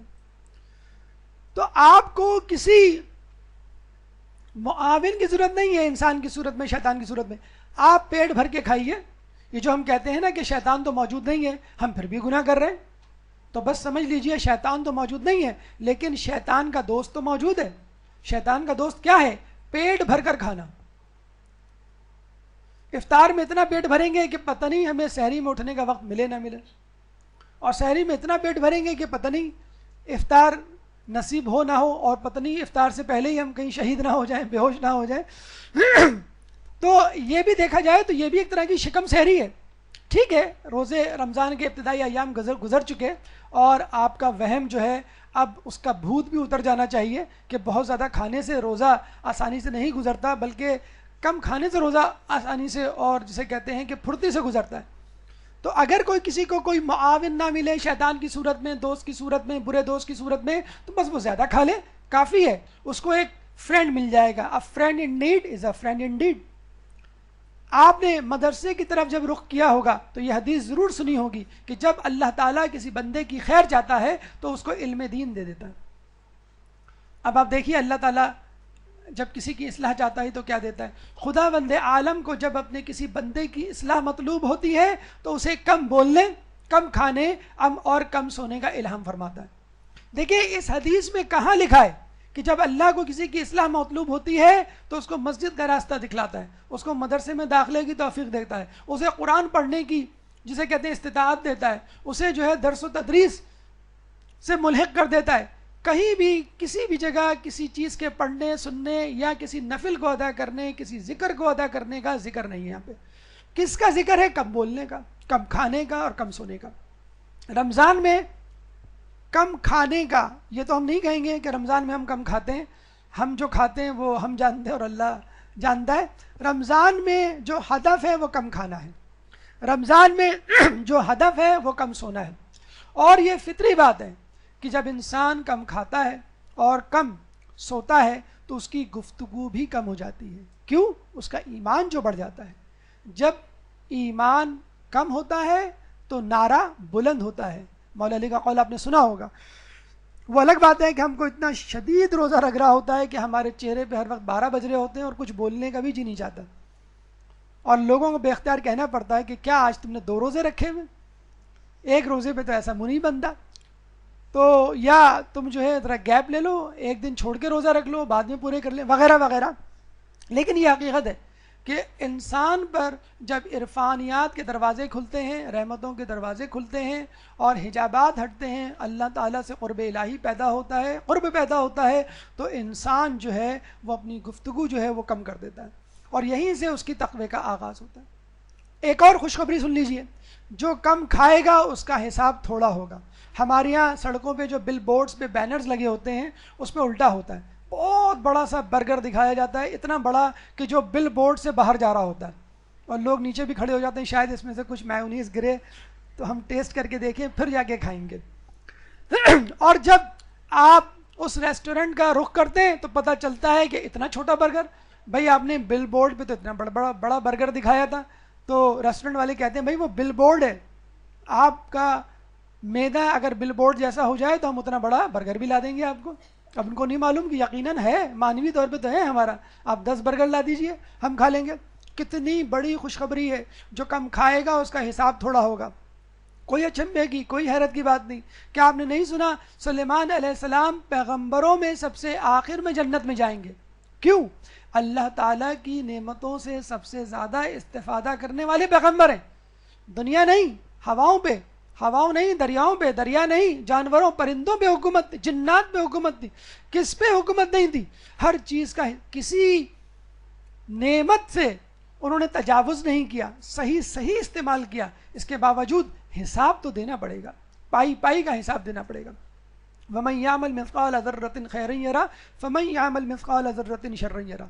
جو ذرہ برابر نیکی کر لے گا وہ بھی دیکھ لے گا، اور جو ذرہ برابر برائی کرے گا وہ بھی دیکھ لے گا. تو جب نعمتوں کے استعمال پہ، نعمتوں کی فراوانی پر قیامت میں زیادہ دیر تک کھڑا رہنا پڑے گا، تو چلیے ابتدا کیجئے، ماہ رمضان سے اس کی ابتدا کیجئے کم کھانے پہ، تاکہ آپ کا حساب کتاب بھی کم ہو. چوتھا روحانی فائدہ تطہیر زبان. ایک درود پڑھ دیجئے محمد والے محمد.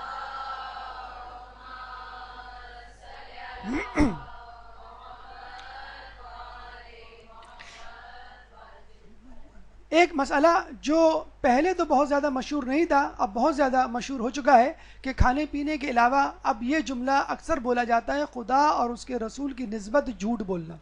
اور احتیاط واجب کے طور پہ آئمہ طہار اور بی بی سیدہ سلام اللہ علیہ سے کوئی جھوٹی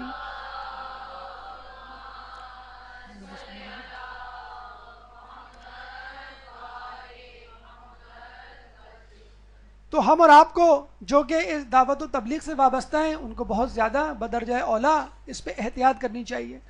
دیکھیں یہ تطہیر زبان فقط آپ کو غیبت اور جھوٹ اور دیگر گناہوں سے بچانے کے لیے نہیں ہے، بلکہ جو آج کل ایس ایم ایس بے دھڑک ہوتے ہیں ٹھنڈی سڑک پر، کہ جہاں آپ کھڑے ہیں، جہاں آپ کو ایس ایم ایس آیا، چاہے سڑک پہ کھڑے ہوں یا کسی موڑ پہ کھڑے ہوں یا ہوٹل میں بیٹھے ہوں، سکون سے پڑھے بغیر آپ اس کو فارورڈ کر دیتے ہیں کہ یہ کس نے بھیجا ہے اور اس میں کیا لکھا ہے، صحیح بھی ہے یا نہیں ہے. آپ بھی اس کے جھوٹ میں شامل ہو جاتے ہیں. تو روزے کا ایک مقصد یہ بھی ہے. سورہ حجرات کی آیت نمبر 6 کہ آپ نے نہیں پڑھی، یا ایھا الذین آمنوا ان جاءکم فاسق، کہ اے ایمان والو اگر تمہارے پاس کوئی فاسق آئے بے نبائن کوئی خبر لے کے فتبینوا ان تصیبوا تو تحقیق کر لو، یہ نہ ہو ان تصیبوا قوما بجہالۃ فتصبحوا کہ تم کسی قوم پہ چڑھ دوڑو علی ما فعلتم نادمین اور پھر تمہیں اپنے کیے پر ندامت ہو۔ قبیلہ بنی مستلق کی طرف ایک صحابی ولید بن عقبہ کو بھیجا اور یہ کہا کہ ان سے زکوٰۃ لے کر آؤ، اور وہ کسی وجہ سے قبیلے تک نہ پہنچے۔ کچھ جگہ آیا ہے کہ ان کی اس قبیلے سے دشمنی تھی اور یہ آ کے کہہ دیا کہ قبیلے والوں نے زکوٰۃ دینے سے انکار کر دیا۔ رسول اللہ نے آمادگی جنگ کا اظہار کیا، لوگوں سے کہا جنگ کی تیاری کرو، اور فوراً اس وقت یہ آیت نازل ہوئی۔ رسول اللہ نے تحقیق کروائی اور پتہ چلا کہ یہ جھوٹ تھا۔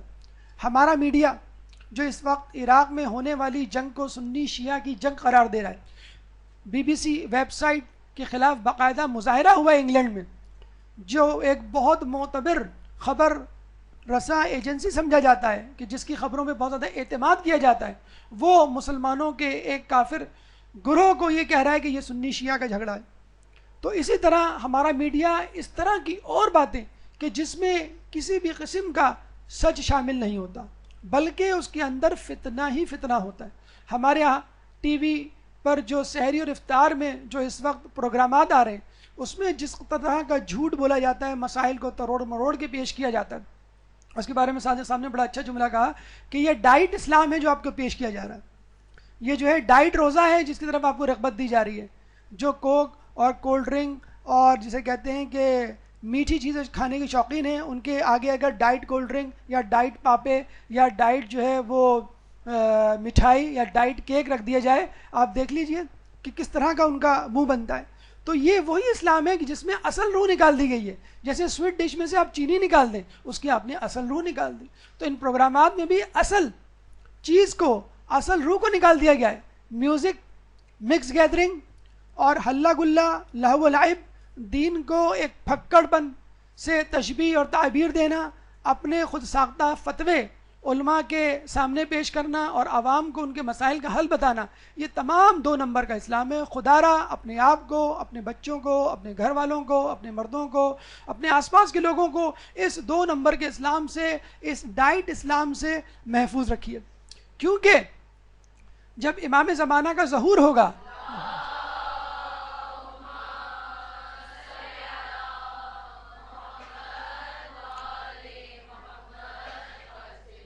تو اس وقت مہدی نام کے جھوٹے دعویدار بہت پیدا ہوں گے۔ اور جب امام سے پوچھا گیا کہ امام زمانہ کی ظہور کی حتمی علامت کیا ہے، تو امام نے کہا کہ جب لوگ مہدی کو دفنا کے آئیں گے، تب امام کا ظہور ہوگا۔ لوگ بڑے پریشان ہوئے تو بتلایا گیا کہ امام زمانہ کے ظہور سے پہلے جھوٹے دعویدار پیدا ہوں گے جو اپنے آپ کو امام مہدی کہلوائیں گے اور لوگوں کو اپنی طرف ورگلائیں گے، اور لوگ ان کے پیچھے چل بھی کھڑے ہوں گے۔ ایک امیر المومنین افغانستان میں گزرے، اب ایک دوسرے جسے کہتے ہیں خلیفہ بغداد میں پیدا ہو گئے۔ تو اس طرح کے لوگ آتے رہیں گے اور آپ کو ان سے ہوشیار رہنا ہے، اور اس میڈیا سے بھی ہوشیار رہنا ہے جو ان لوگوں کو آپ کا رہبر اور رہنما بنا کر آپ کے سامنے پیش کر رہا ہے۔ غیبت اور گالیوں کے حوالے سے بات بالکل واضح ہے کہ جب ایک عورت آئی، ایک شخص آیا، اس نے کہا کہ میری بیٹیوں نے روزہ رکھا ہے۔ رسول اللہ نے کہا یہ برتن لے جاؤ اور ان بیٹیوں کو کہو اپنی بچیوں کو اس پہ الٹی کریں۔ جب انہوں نے الٹی کی تو پتہ چلا گوشت کے ٹکڑے نکلے، پتہ چلا کہ انہوں نے غیبت کی تھی۔ ایک عورت اپنی کنیز کو گالیاں دیتی ہے تو رسول کہتے ہیں کہ تیرا کیسا روزہ ہے کہ تو اپنے منہ سے جو گالیاں نکال رہی ہے۔ تو اگر آپ اپنے غم و غصے کا اظہار کر رہے ہیں، اگر آپ کسی کو جھڑک رہے ہیں، اپنے منہ سے گالیاں نکال رہے ہیں اور غیبت کر رہے ہیں، تو آپ کا روزہ نہ رکھنا ہی بہتر ہے۔ دیکھیے، دنیا میں جو چیز آپ کے ورد زباں ہوگی وہی چیز مرتے وقت اور مرنے کے بعد قبر میں اور روز محشر آپ کی نوک زباں ہوگی۔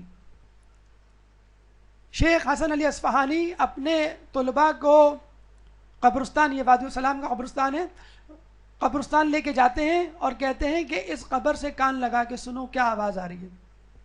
حجابات ہٹ جاتے ہیں، ان کے طلباء جب قبر سے کان لگا کے سنتے ہیں تو آواز آتی ہے تازہ کھیرے لے لو۔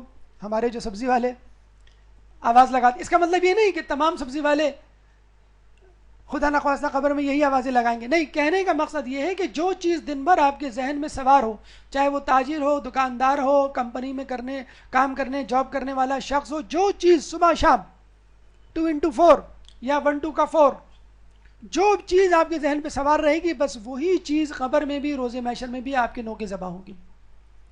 شیخ حسن علی اصفہانی کہتے ہیں اب اس قبر کی طرف جاؤ اور اس قبر سے کان لگا کے سنو. ایک دوسری قبر کی طرف اشارہ کیا.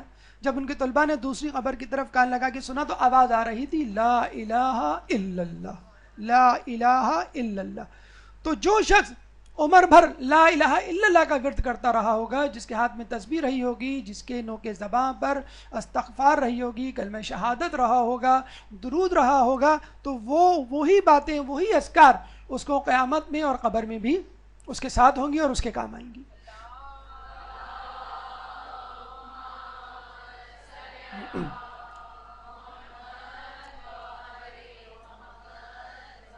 اب لوگ کہتے ہیں کہ سر بڑا مشکل کام ہے، ہم بھوکے پیاسے رہ لیں گے، چپ نہیں رہ سکتے.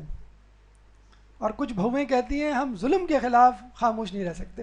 ہمارا ضروری ہے جب ہم گھر میں موجود ہوں تو ہم اپنی ساس کے ظلم کے خلاف آواز اٹھائیں. نعوذ باللہ. تو ٹھیک ہے، آپ ذکر نہ کیجئے، آپ جھوٹ، غیبت اور اہانت سے پرہیز کرنا آپ کے لیے مشکل ہے تو آپ جھوٹ، ذکر الہی بھی نہ کیجئے، کوئی بات نہیں، دونوں چیزیں نہ کیجئے. آپ ایک بیچ کی چیز کر لیجئے جو بہت آسان ہے، خاموش رہنا، زبان کو لگام دینا. یہ لفظ آپ نے بہت سنا ہوگا اپنی امی سے بھی، اور اگر آپ شادی شدہ ہیں تو اپنی ساس سے، کہ زبان کو لگام دو. بعض اوقات یہ جملہ شوہر بھی استعمال کر لیتے ہیں وقت ضرورت. تو آپ واقعی زبان کو لگام دے لیجئے، کیونکہ رسول کہہ رہے ہیں شوہر کے یا والد کے یا والدہ کے کہنے پہ آپ کریں گے تو وہ مصلحت کہلائے گی، وہ اس میں ثواب نہیں ہے اتنا. خاموشی پہلی عبادت ہے، رسول کی حدیث ہے. کتنی عجیب عبادت ہے، کچھ بھی نہیں کرنا. ارے روزہ بھی تو کچھ نہ کرنے کا نام ہے. روزے میں کیا کرنا ہوتا ہے؟ ہاتھ میں ہاتھ دھرے رکھ کے بیٹھنا ہے. نماز کس کا نام ہے؟ اعضاء و جوارح کی حرکت کا نام ہے. حج کس کا نام ہے؟ قصد کا، ارادے کا، سفر کا نام ہے. روزہ کس چیز کا نام ہے؟ کچھ نہ کرنا روزہ ہے.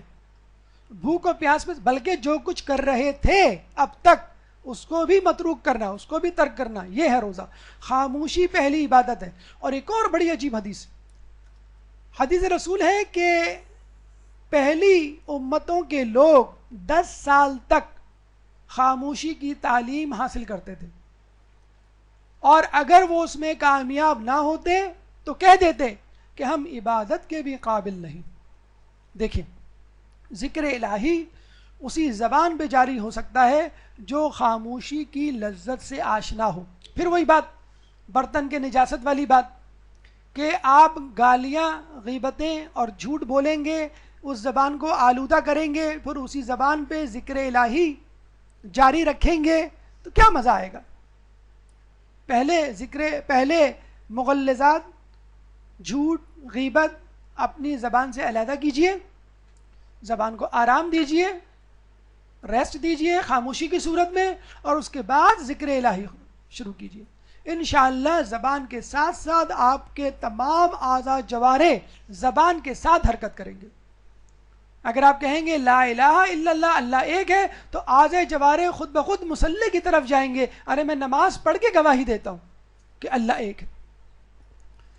تو پہلے خاموشی اختیار کیجئے اور اس کے بعد عبادت سیکھیے. ہماری ایک دفعہ ملاقات ہوئی ایک صاحب سے جو یوگا انسٹرکٹر تھے، اور انہوں نے سنگاپور پتہ نہیں کہاں سے یوگا کی تعلیم حاصل کی تھی، اور انہوں نے کہا تھا کہ میں ابھی جو ہوں فلاں کانفرنس سے آ رہی ہوں، اور وہاں پہ دنیا بھر کے یوگی حضرات وہاں جمع ہیں. اب تو پاکستان چینلز پہ بھی یوگا کے پروگرامات آنے لگے ہیں. تو ہم نے ان سے پوچھا کہ آپ اچھا، انہوں نے کہا کہ یوگا صرف ایکسرسائز کا نام نہیں ہے، یہ ایک خود سازی، شخصیت کو نکھارنے کا نام ہے، اپنی پرسنالٹی کو پالش کرنے کا نام ہے. اور ہم جیسے بدھو لوگ جنہوں نے قرآن کی آیات ہی پڑھ رکھی ہوں، لعلکم تتقون، روزہ رکھو اور متقی بن جاؤ، ان الصلاۃ تنہی عن الفحشاء والمنکر، کہ نماز بے شک فحاشی اور برائیوں سے روکتی ہے. ہم نے تو یہ سب کچھ پڑھا ہوا تھا، ہمیں کیا معلوم کہ یوگا سے بھی تقوی یا خود سازی یا شخصیت کو نکھارا سکتا. ہم نے پوچھا کیسے؟ کہنے لگے ہمیں یوگا میں جو سب سے پہلے تعلیم دی جاتی ہے وہ یہ کہ 3 دن تک آپ کو خاموش رہنا ہے. دیکھیے، یوگی حضرات یا جوگی حضرات جو بھی کہہ لیجئے، وہ اپنی شخصیت کو نکھار رہے ہیں، اپنے اندر ایک نیا انسان پیدا کر رہے ہیں. کس طرح؟ خاموشی سے ابتدا کر کے. ارے یہی خاموشی تو ہمیں دی گئی ہے کہ پہلے خاموش رہو، تمہیں عبادت کرنا خود بخود آ جائے گی. اور ہم ماشاءاللہ جہاں خاموش رہنا واجب ہے وہاں بھی خاموش نہیں رہتے. کوئی فتویٰ پوچھ لے آپ فوراً دھڑلے سے، یہ ہم نے ٹی وی اینکر سے سنا ہے. کوئی کالر مسئلہ پوچھے گا، عالم سے پوچھنے سے پہلے اینکر اپنا مسئلہ بتا دے گا کہ یہ مسئلہ ہے. حتیٰ کہ ایک دفعہ تو نیل پالش کا مسئلہ بھی اینکر صاحب نے بتلا دیا کہ کوئی مسئلہ نہیں، آپ وضو کر سکتی ہیں، نیل پالش اگر لگی ہو کوئی فرق نہیں پڑتا. اسی وقت عالم نے روکا، یہ آپ کیا بتلا رہے ہیں؟ اب اتنے بھی جاہل نہیں ہیں لوگ، ٹھیک ہے جاہل ہیں، بیوقوف بن سکتے ہیں، اتنے بھی بیوقوف نہیں ہیں. فتویٰ دینے سے ایسے بھاگو جیسے شیر سے بھاگتے ہو. ہم شیر کو شیر ہی نہیں سمجھتے، ایک کاغذی شیر سمجھتے ہیں. اور جہاں بولنا جسے کہتے ہیں حرام ہوتا ہے، چپ رہنا واجب ہوتا ہے، وہاں پہ بھی صبر نہیں کرتے. اور کچھ نہ کچھ سیاست، طب، میڈیکل اور مذہب، یہ تین ایسے موضوع ہیں جس پر ہمارے یہاں ہر شخص نے پی ایچ ڈی کیا تھا. مذہب کے بارے میں گفتگو کر لیں، صحت کے بارے میں گفتگو کر لیں، اور سیاست کے بارے میں ہر شخص کو سب کچھ پتہ ہے. شیخ مرزا انصاری سے سبق سیکھیے کہ جب انہوں نے رسالہ عملیہ نکالا، اپنی توضیح نکالی، مرجع عالم بنے، دنیا بھر کے شیعہ آپ کے مرجعیت کے اندر آئے، دائرے کار میں داخل ہوئے، تو انہوں نے اپنے رسالہ عملیہ کی پیشانی پر پہلے صفحے پہ کیا جملہ لکھا؟ ان لوگوں کے لیے، اس شخص کے لیے جو مرنے کے ڈر سے حرام کھانے پر مجبور ہو. یعنی اگر آپ کو کچھ بھی نہیں مل رہا اور آپ حرام کھانے پہ مجبور ہیں تو بس اس طرح میری یہ کتاب ہے. اگر آپ کو کوئی عالم نہیں مل رہا اور سمجھ میں نہیں آ رہا میں کس پہ عمل کروں تو مجبوراً میرے فتوے پہ عمل کر لیجئے گا. یہ آخری حربہ جو ہے وہ اپنے سامنے رکھیے گا، پہلا حل نہیں. اتنا بڑے مرجع. پانچواں روحانی فائدہ، امتحان اخلاص. ایک درود پڑھ دیں محمد والے محمد. اللہم صلی علی محمد.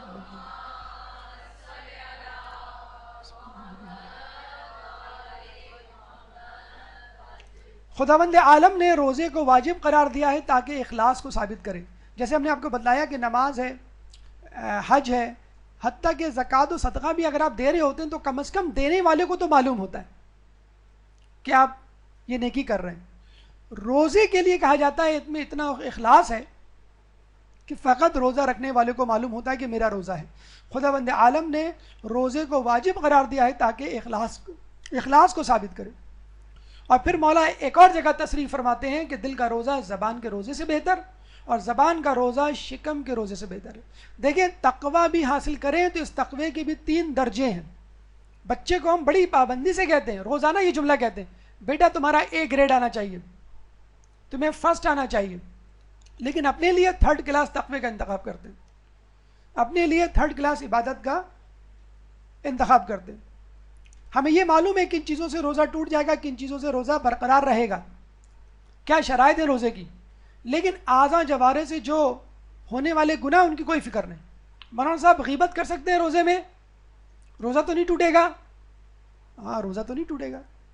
جھوٹ بول سکتے ہیں، روزہ تو نہیں ٹوٹے گا؟ ہاں روزہ تو نہیں روزہ تو بہرحال رہے گا، جو 8 یا 9 چیزیں ان سے ٹوٹے گا. اس کے علاوہ ہاں وہ اجر و ثواب نہیں. تو مومن اس اجر و ثواب کو بھی کیوں ہاتھ سے جانے دیتا ہے؟ کیا فائدہ ہے ایسے روزے سے؟ کیا فائدہ ہے ایسی نمازوں کو جو لپیٹ کر آپ کے منہ پر ماری جائیں؟ کیا نماز کے لیے نہیں کہا گیا فویل للمصلین الذین هم عن صلاتهم؟ وائے ہو ان نمازیوں کے لیے جو اپنی نمازوں میں الکساتے ہوئے جاتے ہیں. فجر کی نماز میں کیا ہمارا الکسانہ اسی طرح کا نہیں جس طرح کہ اس سورہ میں، اس آیت مبارکہ میں؟ تو کیا ہمارے روزے بھی نماز کی طرح سستی کاہلی کا شکار نہیں کہ ہمیں کچھ نہیں کرنا کیونکہ ہمارا روزہ ہے؟ کھانے پینے سے رکنا، پیٹ کو غذا سے بچانا، یہ 3rd ڈگری کا سب سے لووسٹ لیول کا روزہ ہے. اعضاء جوارح کو گناہوں سے بچانا، آنکھوں کو بدنظری سے بچانا، زبان کو جھوٹ اور غیبت سے بچانا، کانوں کو موسیقی سے بچانا، ہاتھوں کو کسی کو اذیت دینے سے بچانا، ان تمام چیزوں سے بھی آپ کو بچانا. اور سب سے بہتر تو یہ ہے کہ گناہوں کا خیال تک دل میں نہ آئے. اگر روزہ نہ ہوتا میرا تو میں بتاتی آپ کو فلاں خاتون کے بارے میں کیا ان کے لچھن ہیں. اگر میرا روزہ نہ ہوتا تو میں آپ کو بتاتا فلاں صاحب جو ہے کس کس کرپشن میں مبتلا ہے. اگر میرا روزہ نہ ہوتا تو یہ ٹی وی پہ جو پروگرام آ رہا ہے جس کو دیکھ کے میں بند کر رہا ہوں، میں ضرور دیکھتا. چلو 2 بجے ریکارڈنگ آتی ہے اور 2 بجے رات کو روزہ نہیں ہوتا. تو یہ ہمارے ذہن میں جو آتا ہے کہ اگر روزہ نہ ہوتا، جیسے کچھ مرد حضرات کہتے ہیں کہ ہم داڑھی نہ رکھتے تو فلاں نعوذ باللہ ایکٹر سے مل رہے ہوتے، ہماری شباعت ویسی ہوتی. اس طرح خواتین بھی کہتی میں حجاب نہ کرتی تو فلاں کی طرح لگتی. تو یہ جو خواب خیال جو آپ کے ذہن میں ہے، اس کو بھی جسے کہتے ہیں اس خناس کو بھی ذہن سے نکالنا ہے کہ گناہوں کی لذت. ایک شخص سجدے میں پڑا ہوا دعا مانگ رہا ہے، اے اللہ مجھے بخش دے، زار و قطار رو رہا ہے. موسیٰ علیہ السلام وہاں سے گزرے، ان کو بڑا دکھ ہوا اور کہا اے اللہ اس کو معاف کر دے. دوبارہ شام کو اس طرف واپس آئے تو وہ شخص دوبارہ اسی طرح گویا کہ اس نے اب تک سجدے سے سر نہیں اٹھایا، کہہ رہا ہے کہ اللہ مجھے معاف کر دے. موسیٰ علیہ السلام نے روتے ہوئے کہا اے اللہ تو اس کو معاف کیوں نہیں کر دیتا، یہ صبح سے سجدے میں گریہ وزاری کر رہا ہے. خدا فرماتا ہے کہ اگر یہ شخص قیامت تک اپنی ناک رگڑتا رہے تو میں اس کو معاف نہیں کروں گا. موسیٰ علیہ السلام کانپ گئے، پریشان ہو گئے، اس نے کون سا ایسا گناہ کیا ہے. تو اللہ فرماتا ہے ایسا گناہ نہیں کیا جس کو میں معاف نہ کروں، اس نے اب تک اس گناہ کی لذت کو اپنے دل میں رکھا ہوا ہے. اب تو میں نے گانا سننا چھوڑ دیا لیکن مجھے فلاں گلوکار پسند تھی، فلاں گلوکارہ پسند تھی، نعوذ باللہ. یہ کیا ہے؟ گناہوں کی لذت. پرانی فلموں، پرانوں ڈراموں اور پرانے گناہوں کو ڈسکس کرنا اور ایک آہ بھر کے رہ جانا، ارے ہم کن چکر مدرسے میں آ گئے، ہم تو یہ کرتے تھے وہ کرتے تھے وغیرہ وغیرہ. گناہوں کو یاد کر کے ان کی لذت کو محسوس کرنا یہ بھی گناہ ہے، اس پہ بھی توبہ نہیں ہوگی، اسی لیے انسان توبہ سے دور رہ جاتا ہے. ریا کاری جو کہ روزے میں تقریباً ناممکن ہے، اس کے لیے کہا جاتا ہے کہ ایسا چھپا ہوا گناہ ہے کہ انسان کی عمر گزر جاتی پتہ نہیں چلتا. سمعان نامی ایک عیسائی پادری کسی زمانے میں گزرا ہے جو ایک گرجے گھر میں رہتا تھا اور وہ گرجا گھر دور افتاد علاقے میں تھا. ایک بزرگ کا وہاں سے گزر ہوا، اس پادری سے ملے اور کہنے لگے تم اس دور افتاد گرجا گھر میں کتنے عرصے سے رہ رہے ہو؟ اس نے کہا میں 40 سال سے یا کئی سال سے رہ رہا ہوں. تو اس نے کہا تمہارے کھانے پینے کا بندوبست کون کرتا ہے؟ کہنے میں سال میں 1 مرتبہ کھانا کھاتا ہوں. اچھا یہ بات بڑی اچھمے والی ہے لیکن اس سے ملتی جلتی باتیں ہمیں تاریخ میں ملتی ہیں. موسیٰ علیہ السلام نے 40 دن تک کچھ کھایا پیا نہیں. حضرت الیاس علیہ السلام کے بارے میں کہا جاتا ہے وہ غیبت میں خضر علیہ السلام کی طرح اور سال میں 1 مرتبہ کھاتے ہیں. اور ایک دفعہ ان کے کھانے میں رسول اللہ غزوہ جب وہ طائف کی طرف گئے تھے ان کے کھانے میں شریک ہوئے، یہ بھی واقعہ ہمیں کتابوں میں ملتا ہے. بہرحال اللہ تعالیٰ کرامات جو ہے وہ ایسے لوگوں کو بھی دے سکتا ہے کہ جو ان کا تعلق دین سے نہ ہو لیکن اپنی نفس کی مخالفت کی بنیاد پر. جب وہ شخص آیا اور اس نے کہا مولا علی سے میں ہر چیز جانتا ہوں، مولا علی نے اپنے ہاتھ میں کنکر لیے تو اس نے بتا دیا کنکر ہیں. مولا نے پوچھا کیسے بتلایا؟ کہنے لگے میں ہر بات میں اپنی نفس کی مخالفت کرتا ہوں. تو ایسا ممکن ہے؟ ڈیوڈ کاپرفیلڈ امریکہ کا جادوگر ہے اور وہ انسانوں کو 2 ٹکڑے کرتا ہے، ایک کا دھڑ دوسرے کی ٹانگ پہ، ایک کی ٹانگ دوسرے کی دھڑ پہ لگا دیتا ہے اور وہ چلتے ہیں. ٹی وی پہ انٹرنیٹ پہ یہ ویڈیو کلپس موجود ہیں. تو ہو سکتا ہے کسی شیطان کے ذریعے، ہو سکتا ہے کسی اسماء اعظم کے ذریعے ان کو. وہ یہودی بھی، وہ عیسائی بھی ہمیں ملتا ہے جو پیغمبر کی ہڈی کو لے کے بارش کی دعا کرتا تھا اور بارش ہو جاتی تھی. بہرحال سب کچھ ممکن ہے لیکن ایسے لوگوں کا آخرت میں کوئی مقام اور کوئی جزا، کوئی مرتبہ نہیں اور ان کو خدا رضا الہی سے نہیں نوازے گا. سامان کہتا ہے کہ میں سال میں 1 مرتبہ کھاتا ہوں. بزرگ نے پوچھا تجھے بھوک نہیں لگتی، تیرا جی نہیں چاہتا، تجھے وحشت نہیں ہوتی لوگوں میں اٹھنے بیٹھنے کا؟ کہنے لگا ہوتی ہے وحشت، کھانے کا جی چاہتا ہے لیکن سال میں 1 مرتبہ جب میرے چاہنے والے ہار پھول لے کر آتے ہیں، میری عزت افزائی کرتے ہیں، وہ دن یاد کر کے میں دوبارہ اس ریاضت اور عبادت میں مشغول ہو جاتا ہوں. اپنے نفس کو خوش کرنے کی خاطر پورے سال روزہ رکھنا، عبادت اور ریاضت میں گزارنا، معتکف ہونا، ایک جگہ بیٹھ جانا، خلوت میں پوری زندگی گزار دینا، فقط و فقط اپنے نفس کو خوش کرنے کے لیے، فقط اور فقط ان لوگوں کو دکھانے کے لیے جو سال میں 1 مرتبہ کسی شخص کے پاس آئے. یہ ہے وہ ریاکاری کہ جس سے آدمی پوری زندگی گزر جاتا ہے، اس کو پتہ نہیں چلتا. لیکن اس میں دل چھوٹا کرنے کی بات نہیں، اللہ تعالیٰ نے اس کے لیے رستے بھی رکھے. بنی اسرائیل کا ایک عابد جو سالوں سے اللہ کی عبادت کیا کرتا تھا، ایک دفعہ اس نے اللہ سے پوچھا اے اللہ مجھے بتلا کیا میری عبادتیں قبول ہو گئیں؟ اگر قبول ہو گئیں تو میں اور زیادہ اشتیاق سے عبادت کروں گا، اور اگر قبول نہ ہوئی تو تلافی کروں گا. پتہ چلا اللہ کی طرف سے جواب آیا، ہاتف غیبی سے ندا آئی، اے عابد تیرا تو کوئی عمل قبول نہیں کیا ہم نے. اوہو، بجھ سا رہ گیا، دل ٹوٹ گیا اس کا. کہنے لگا یا اللہ کیوں ایسا کیوں کر ہوا؟ کہنے لگے تو نے جو بھی نیکی کی، جو بھی عبادت کی، لوگوں کو بتلانے کے لیے کی. جس طرح ہم بات کرتے کرتے نماز شب کا تذکرہ کر جاتے ہیں، کیا ہوا خیریت، طبیعت ٹھیک نہیں، ہاں وہ نیند نہیں اصل میں پوری نہیں ہوئی آج، وہ اصل میں چلیں چھوڑیں کوئی بات نہیں، نہیں بتلاؤ تو صحیح، وہ اصل میں آج نماز شب کے لیے اٹھے تھے اور پوری 11 پڑھ ڈالی ماشاءاللہ سے. تو اوہ، بعض اوقات آدمی نماز شب پڑھتا ہے پوری زندگی ایک مرتبہ بتانے کے لیے، ایک مرتبہ بتانے کے لیے. مستحب روزے، چلے رمضان المبارک کے روزے تو سمجھ، مستحب روزے رکھتے ہیں تو شکل سے نظر آ جاتا ہے، بڑے جسے کہتے ہیں 70 سال کے بوڑھے کی طرح اٹھتے ہیں، 70 سال کے بوڑھے کی طرح جھکتے ہیں، اور آہستہ آہستہ چھوٹے چھوٹے قدم لے کے اپنے کمرے میں. کیا ہو گیا، خیریت تو ہے، بیمار ہو نہیں، وہ اصل میں چھوڑیں کوئی مسئلہ نہیں ہے، آپ اپنا کام کیا کہہ رہی تھی آپ؟ ارے بیٹا بتا، ارے اصل میں وہ روزہ رکھا ہے میں نے، بن سحری کا رکھ لیا اور بھی ذرا مسئلہ. تو دیکھیں روزہ جوان مردی کا نام ہے. ابھی تذکرہ آگے آئے گا کہ جنگیں ہو جاتی تھی، فتح مکہ ہو گئے، بہت سارے غزوات ہو گئے، اور روزے بھی جسے کہتے ہیں ساتھ. تو اللہ تعالیٰ سے جب اس نے پوچھا اللہ تو ہی کوئی تلافی بتا، تو اللہ نے فرمایا سبحان اللہ والحمد للہ ولا الہ الا اللہ واللہ اکبر ولا حول ولا قوت الا باللہ. یہ ذکر ورد زبان جاری رکھو. اگر آپ کو ریاکاری کا خوف ہو، اگر آپ کو خوف ہو کہ اللہ تعالیٰ میری عبادتوں کو، میری ریاضتوں کو قبول نہیں کرے گا، تو آپ اس ورد کو نو کے زبان پہ رکھیے. ہماری گفتگو کا چھٹا مرحلہ صبر و استقامت. ایک درود پڑھ دیجئے محمد والے محمد.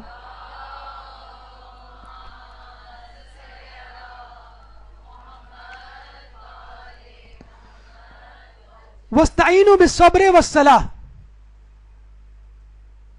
استعانت حاصل کرو صبر اور صلاح سے. امام سے پوچھا گیا صلاح تو سمجھ میں آ گئی، نماز، صبر کیا ہے؟ امام نے فرمایا روزہ. اور حقیقت میں روزے سے زیادہ صبر میں معاون. ابھی ہم نے پڑھا کہ گناہ میں معاون کون ہے؟ شکم سیری. اس کا الٹا، مصیبت سے چھٹکارا حاصل کرنے، آزمائشوں میں صبر و استقامت کا مظاہرہ کرنے کے لیے کیا کرو؟ روزہ. اور یہ اہل بیت سے ثابت ہے. حسن حسین جب بیمار پڑے تو بی بی سیدہ نے 3 دن کے روزوں کی نیت مانی. اور اہل بیت کا اٹھنا بیٹھنا ہی ایسا ہوتا تھا کہ عام طور پہ روزے سے بھی زیادہ، روزے میں تو صبح سے لے کے شام تک آپ بھوکے رہتے. غزوہ خندق میں بی بی سیدہ رسول اللہ کے لیے کچھ روٹیاں لے کر آئیں اور کہنے لگی کہ میں نے حسن حسین کے لیے روٹی بنائی تھی، سوچا آپ کو بھی شریک کر لوں. یہ بالکل ایسا ہے کہ آپ اپنے پڑوس میں پیزا بنا کے بھیجیں، ہم نے بڑے دنوں بعد پیزا بنایا تھا، سوچا آپ کو بھی بھیج دیں. اس کا مطلب ہے کہ اہل بیت کے خاندان میں روٹی بھی کبھی کبھی پکتی ہوگی. اور دیکھ لیجئے رسول اللہ کیا فرما رہے ہیں، اے فاطمہ 3 دن بعد یہ پہلی روٹی ہے جو مجھے نصیب ہوئی ہے. ورنہ تو یہ بھی آتا ہے کہ اصحاب رسول بعض اوقات گھاس پھوس کھا کے اپنے پیٹ بھرا کرتے تھے. تو رسول کا کیا کہنا؟ غزوہ خندق ہی کی بات ہے، ایک صحابی نے اپنا دامن اٹھا کے دکھایا تو پیٹ میں پتھر بندھا ہوا تھا. کیوں؟ بھوک کی وجہ سے درد ہو رہا تھا، اس لیے پتھر باندھا. رسول اللہ نے جب اپنی قمیض اٹھائی تو اس کے اوپر 2 پتھر بندھے ہوئے تھے. فرشتے نے کہا کہ رسول اگر آپ کہیں تو مکے کی زمین کو سونا بنا دیں اللہ کی طرف سے. تو رسول نے یہ نہیں کہا کہ مجھے کچھ گولڈ کے بسکٹس دے دو، کچھ زیور و جواہرات دے دو، سونے کا جو ہے تھوڑا سا ایک تھیلی یا تھیلا دے دو، اس کو میں رکھ لوں، کبھی مجھ پر میرے اصحاب پر مشکل وقت پڑے تو وہ استعمال کر لوں. کچھ تو کہتے، کسی کم پہ تو راضی ہو جاتے. نہیں، رسول اللہ نے کیا کہا، میں چاہتا ہوں کہ میرا رب ایک دن مجھے کھانا کھلائے اور ایک دن مجھے بھوکا رکھے. یعنی ایک دن میں صبر کروں، ایک دن میں شکر کروں. تو یہ حالت ہونی چاہیے مومن کی، تمام انسانوں کی. اور اسی حدیث کے فلسفے کو آج کل کے ملحد اور ڈاکٹر حضرات alternate day fasting, alternate day intermittent fasting کے نام سے یاد کرتے ہیں. کہ انسان کبھی کھائے اور کبھی نہ کھائے، کبھی عام کھانوں سے استفادہ حاصل کرے، کبھی روزہ رکھے، تو اس کی صحت بہترین صحت ہوگی.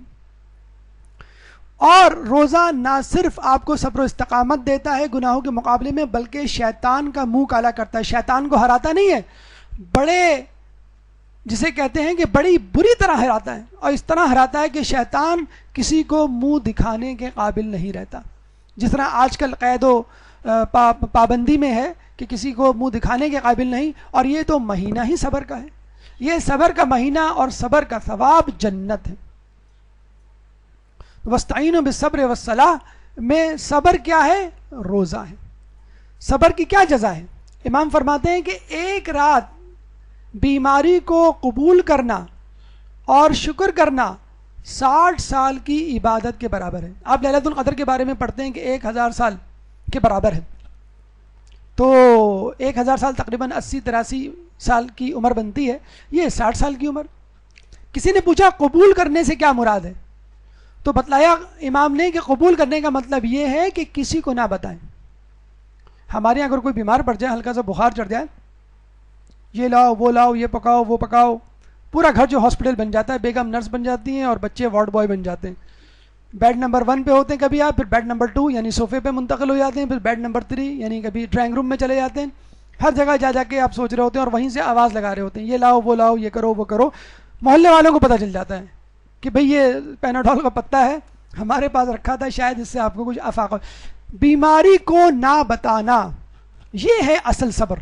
یہ نہیں کہ آپ ڈھنڈورا پیٹیں اور اس کے بعد, کیونکہ صبر پہ اگر کوئی شریک ہو گیا تو اس کا مطلب یہ ہوا کہ آپ کے ثواب میں بھی وہ شریک ہو گیا, یعنی پھر آپ کو کیا ثواب ملے گا. 7واں روحانی فائدہ درس سے حلال رزق. ایک درود پڑھ دیں محمد والے محمد.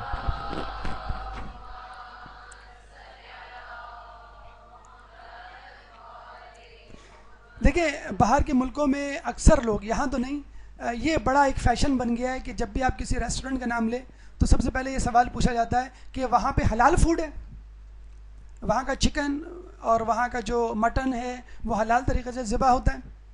اور اگر کوئی یہ پوچھ لے آپ کی جیب میں جو پیسے ہیں یہ حلال طریقے سے کمائے ہیں آپ نے, تو آپ اپنا منہ لے کے رہ جاتے ہیں. تو اللہ تعالیٰ آپ کو حلال رزق کی طرف متوجہ کرتا ہے. پہلے حرام اور نجس رزق کا اثر دیکھ لیجئے. بخت النصر یا بخت النصر, ایک بادشاہ گزرا ہے جس کے بارے میں کہا جاتا ہے کہ بچپن میں اس کی ماں نے اس کو ایک بت کے آگے ڈال دیا تھا. وہاں پہ بہت سارے بت تھے اور ہر بت پہ کوئی نہ کوئی پجاری موجود تھا. ایک بت تھا جس کا نام تھا نصر, اس کے سامنے کوئی بھی پجاری موجود نہیں تھا, یعنی اس خدا کو کوئی لفٹ نہیں کرا رہا تھا. نعوذ باللہ. اب ایک سے زیادہ خدا ہوں گے تو یہ تو ہوگا, کسی خدا پہ زیادہ رش ہوگا, کسی خدا پہ کم رش ہوگا, کوئی خدا کام کر رہا ہوگا, مشغول ہوگا, مصروف ہوگا, کوئی خدا بیکار بیٹھا ہوگا. نعوذ باللہ. یہ ہے سائیڈ افیکٹ شرک کرنے کا. تو اس کی ماں نصر نامی بت کے آگے ڈال کے چلی گئی. شام کو آئی تو دیکھا وہ بچہ کتیا کا دودھ پی رہا ہے اور وہ کتیا اس کو چاٹ رہی ہے. اچھا اس پہ بھی وہ سمجھی کہ یہ کوئی دیوتا یا خدا کا, میرے نصر خدا کا دیا ہوا رزق ہے, اور اس نے نام ہی اس کا رکھ دیا بخت النصر یا بخت النصر. یہ شخص آگے چل کے اتنا شقی القلب بنا کہ جب بادشاہ بنا, کسی طرح بادشاہ بن گیا, تو ایک رات اس نے ماں کو کہا کہ ماں آج رات میرے پاس نہیں آنا, میں بڑا مصروف ہوں, ایک شہر فتح کرنے جانا ہے, اس کے سلسلے میں ایک میٹنگ ہے میری وزیروں سے. لیکن ماں کسی طرح پہنچ گئی میٹنگ میں. اس نے اپنی ماں کو قتل کر دیا. آؤ دیکھا نہ تھا. اور جب یہ فلسطین پہنچا تو 70,000 لوگوں کو قتل کیا, اور پھر وہاں پر اس نے جسے کہتے ہیں کہ اپنے فتح کا جھنڈا گاڑا.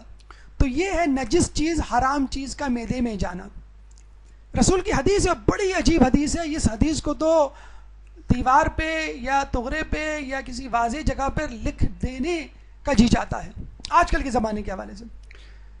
ایک زمانہ آئے گا کہ جب کسی کا دین محفوظ نہیں ہوگا سوائے ان لوگوں کے جو لومڑی کی طرح اپنے بچوں کو درندوں سے بچانے کے لیے ایک جگہ سے دوسری جگہ لے جاتی ہے.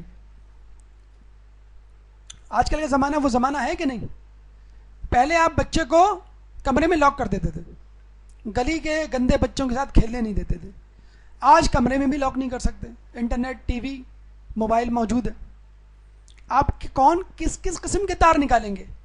آپ اپنا موبائل کی جسے کہتے ہیں کہ پاس کوڈ جو ہے کوڈ نمبر وہ چینج کریں گے, یا پی ٹی سیل والوں کا تار نکالیں گے یا کاٹیں گے, یا جسے کہتے ہیں کہ جو ڈیوائس ہے اس کو اپنے پرس میں ڈال کے گھر سے نکلیں گے. کس طرح بچے انٹرنیٹ تک رسائی, کسی نہ کسی طرح رسائی ہو ہی جاتی. تو آج کل کے والدین اپنے بچوں کو ایک جگہ سے دوسری جگہ لے جاتے ہیں, اپنے ساتھ رکھتے ہیں, اپنے سامنے نظروں کے, کہ گناہوں میں ملوث نہ ہو. جب پوچھا گیا کہ وہ کون سا زمانہ ہوگا تو رسول اللہ نے فرمایا جب معاش خدا کی نافرمانی کیے بغیر ناممکن ہوگا. اور آج کل وہ زمانہ آ چکا ہے تقریباً. ہمارے ایک دوست مولانا صاحب مسجد میں نئے پیش امام ہوئے تو کچھ دنوں کے بعد کچھ لوگ ان کے پاس آئے اور کہنے لگے مولانا صاحب سب دعائیں کروا دیں، ایک دعا مت کروایا کریں۔ انہوں نے کہا کون سی دعا؟ کہ نہیں جو آپ کہتے ہیں نا کہ رزق حلال عطا فرما، کہ اللہ ہمیں رزق حلال۔ کیوں؟ کہہ لیں گے کہ آج کل کون سا شخص ہے جو رزق حلال کما رہا ہو؟ مجھے بتائیے، ہمیں بتائیے، سب رزق حرام کما رہے ہیں۔ ارے اگر ہر شخص رزق حرام کما رہا ہے اور آپ بھی اس میں ملوث ہیں تو آپ سے زیادہ کس کو ضرورت ہوگی دعا کی؟ ایک شخص آپ کے پاس آئے اور کہے کہ ڈاکٹر صاحب میں بیمار ہوں، میرا علاج مت کیجیے گا۔ ارے بھائی آپ ہی کی تو علاج کی ضرورت ہے۔ اگر آپ حرام کما رہے ہیں تو یہ دعا آپ ہی کے لیے ہے کہ اللہ ہمیں حلال رزق عطا فرما۔ تو یہ لوگوں کی پہنچ ہو چکی ہے کہ کوئی بھی شخص حرام سے محفوظ نہیں ہے۔ اور پھر رسول آگے یہ فرماتے ہیں کہ ان دنوں اس زمانے میں تجرد کی زندگی جائز ہو جائے گی۔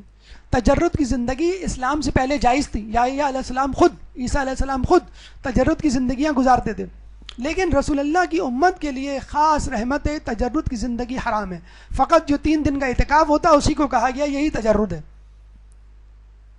حج کرنا یہی تجرد ہے۔ تو لوگوں میں رہنا یہ ضروری ہے، لیکن ایک زمانہ رسول کی امت پہ بھی آئے گا کہ جب لوگ گھر میں بیٹھنے کو عافیت سمجھیں گے۔ کیا وہ زمانہ نہیں؟ خصوصاً کراچی جیسے شہر میں جہاں آئے دن کوئی نہ کوئی مصیبت جسے کہتے ہیں کہ نازل ہوتی رہتی ہے، ہر شخص یہ چاہتا ہے کسی طرح دروازے کھڑکی بند کر کے اپنے گھر میں مقید ہو جائے۔ جب مولا نے عمر سعد اور اس کے ساتھیوں کو مخاطب کر کے خطبہ دیا تو خطبے کے آخر میں کیا کہا؟ کیا یہ کہا کہ مجھے امید ہے کہ میری باتوں کا تم پر اثر ہوگا؟ نہیں، فوراً کہہ دیا مجھے معلوم ہے کہ میری باتوں کا تم پر کچھ اثر نہ ہوگا۔ کیوں؟ کہ تمہارے پیٹ حرام سے بھرے۔ اتنا ضروری ہے اپنے آپ کو حرام سے بچانا کہ انسان جو ہے اس پر نصیحتوں کا اثر نہیں ہوتا۔ جو ہم کہتے ہیں نا کہ درس سنتے ہیں، مجلس سنتے ہیں، قرآن پڑھتے ہیں، لیکن دل نرم نہیں ہوتے۔ اپنے رزق کی طرف توجہ دیں، اور اللہ تعالیٰ ماہ رمضان میں دن بھر حلال چیزوں سے آپ کو بچاتا ہے۔ میرے ہاتھوں کی کمائی، میرے ہاتھوں سے لائی ہوئی سبزی، پھل، فروٹ، جائز رزق میرے سامنے رکھا ہوا ہے اور وہ میرا نہیں ہے۔ فاصلے ایسے بھی ہوں گے یہ کبھی سوچا نہ تھا، سامنے بیٹھا تھا وہ اور وہ میرا نہ تھا۔ تو وہ کی جگہ آپ خربوزہ رکھ دیں، وہ کی جگہ آپ کوئی فروٹ چاٹ رکھ دیں، وہ کی جگہ آپ دہی بڑے رکھ دیں، وہ کی جگہ آپ پکوڑے رکھ دیں، وہ کی جگہ آپ کچھ بھی رکھ سکتے ہیں۔ سامنے رکھا تھا وہ اور وہ میرا نہ تھا، یعنی میں اس کو کھا نہیں سکتا۔ تربوز، پکوڑے، کتنی مرتبہ آپ فریج کھولتے ہیں، کیا بھینی بھینی خوشبو آتی ہے، خوشبو کے بھپکے آپ بے ہوش ہو کے گر پڑے، لیکن مجبور آپ نہیں کھا سکتے، حلال چیز ہے۔ بس خدا یہی بتلانا چاہتا ہے کہ ماہ رمضان کے بعد اگر حرام ہوگی تو کھا لو گے۔ ارے کیسے کھا لوں گا، میں نے تو حلال کو نہیں چھوا خدا کے لیے، تو میں حرام کو کیسے چھوؤں گا؟ 8واں روحانی فائدہ جو ہمیں اس ماہ رمضان سے حاصل ہوتا ہے اس روزے سے، وہ ہے درس قناعت۔ ایک درود پڑھ دے محمد والے محمد میں۔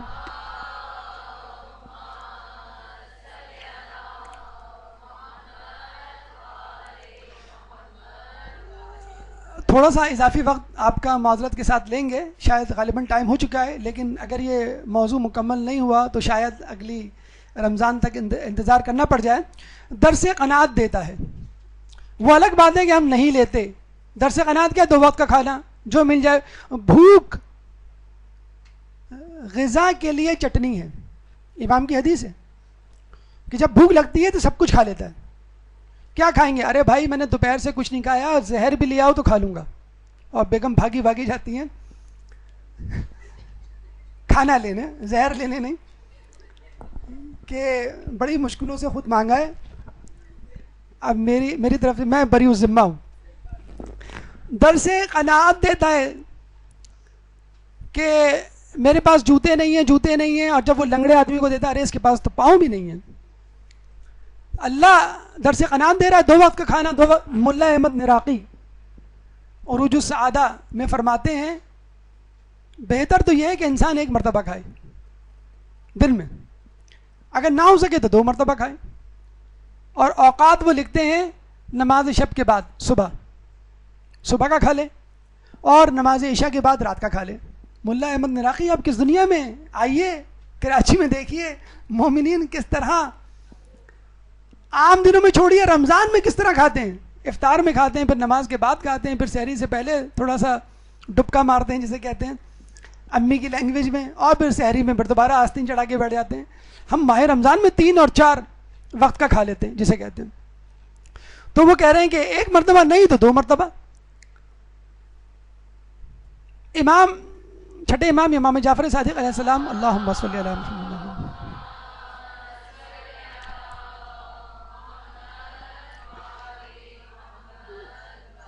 کے دور میں قحط پڑا. آپ نے اپنے غلام جس کا کام تھا کہ غذا کی رکھوالی کرے، کچن کا انچارج تھا، اس کو کہا کہ گھر میں کتنا کھانا ہے، کتنا غلہ ہے. تو اس نے کہا کہ گھر میں اتنا کھانا ہے کہ جو 3-4 مہینے کے لیے کافی ہوگا. امام نے کہا قحط کا زمانہ ہے اور تم نے 3-4 مہینے کا کھانا جمع رکھا ہے، جاؤ فوراً اس کو بازار میں جا کے فروخت کر دو. اور اس کو فوراً جا کے فروخت کر دیا گیا. تو قناعت سکھایا جا رہا ہے. اسلام جو ہے یہ کہتا ہے کہ 2 وقت کی روٹی، آج کی روٹی یا چند دنوں کی غذا اپنے پاس رکھو اور زیادہ کے چکر میں نہ پڑو. اگر ماہ رمضان میں بھی اگر آپ زیادہ کھانے اور زیادہ چیزوں کو اسٹور کرنے میں لگ جائیں گے تو پھر اس سے تقوی حاصل نہیں ہوگا. درس عبرت ہے ہماری گفتگو کا 9واں مرحلہ.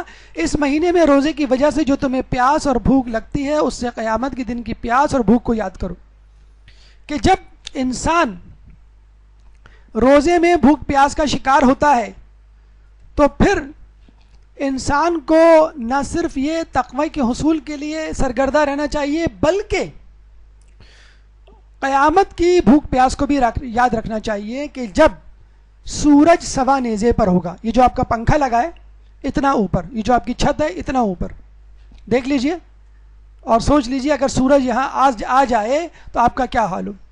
لیکن گھبرائیے مت، اس نزدیکی کا کوئی اثر نہیں ہوگا ان لوگوں پہ جو نیکوکار ہیں.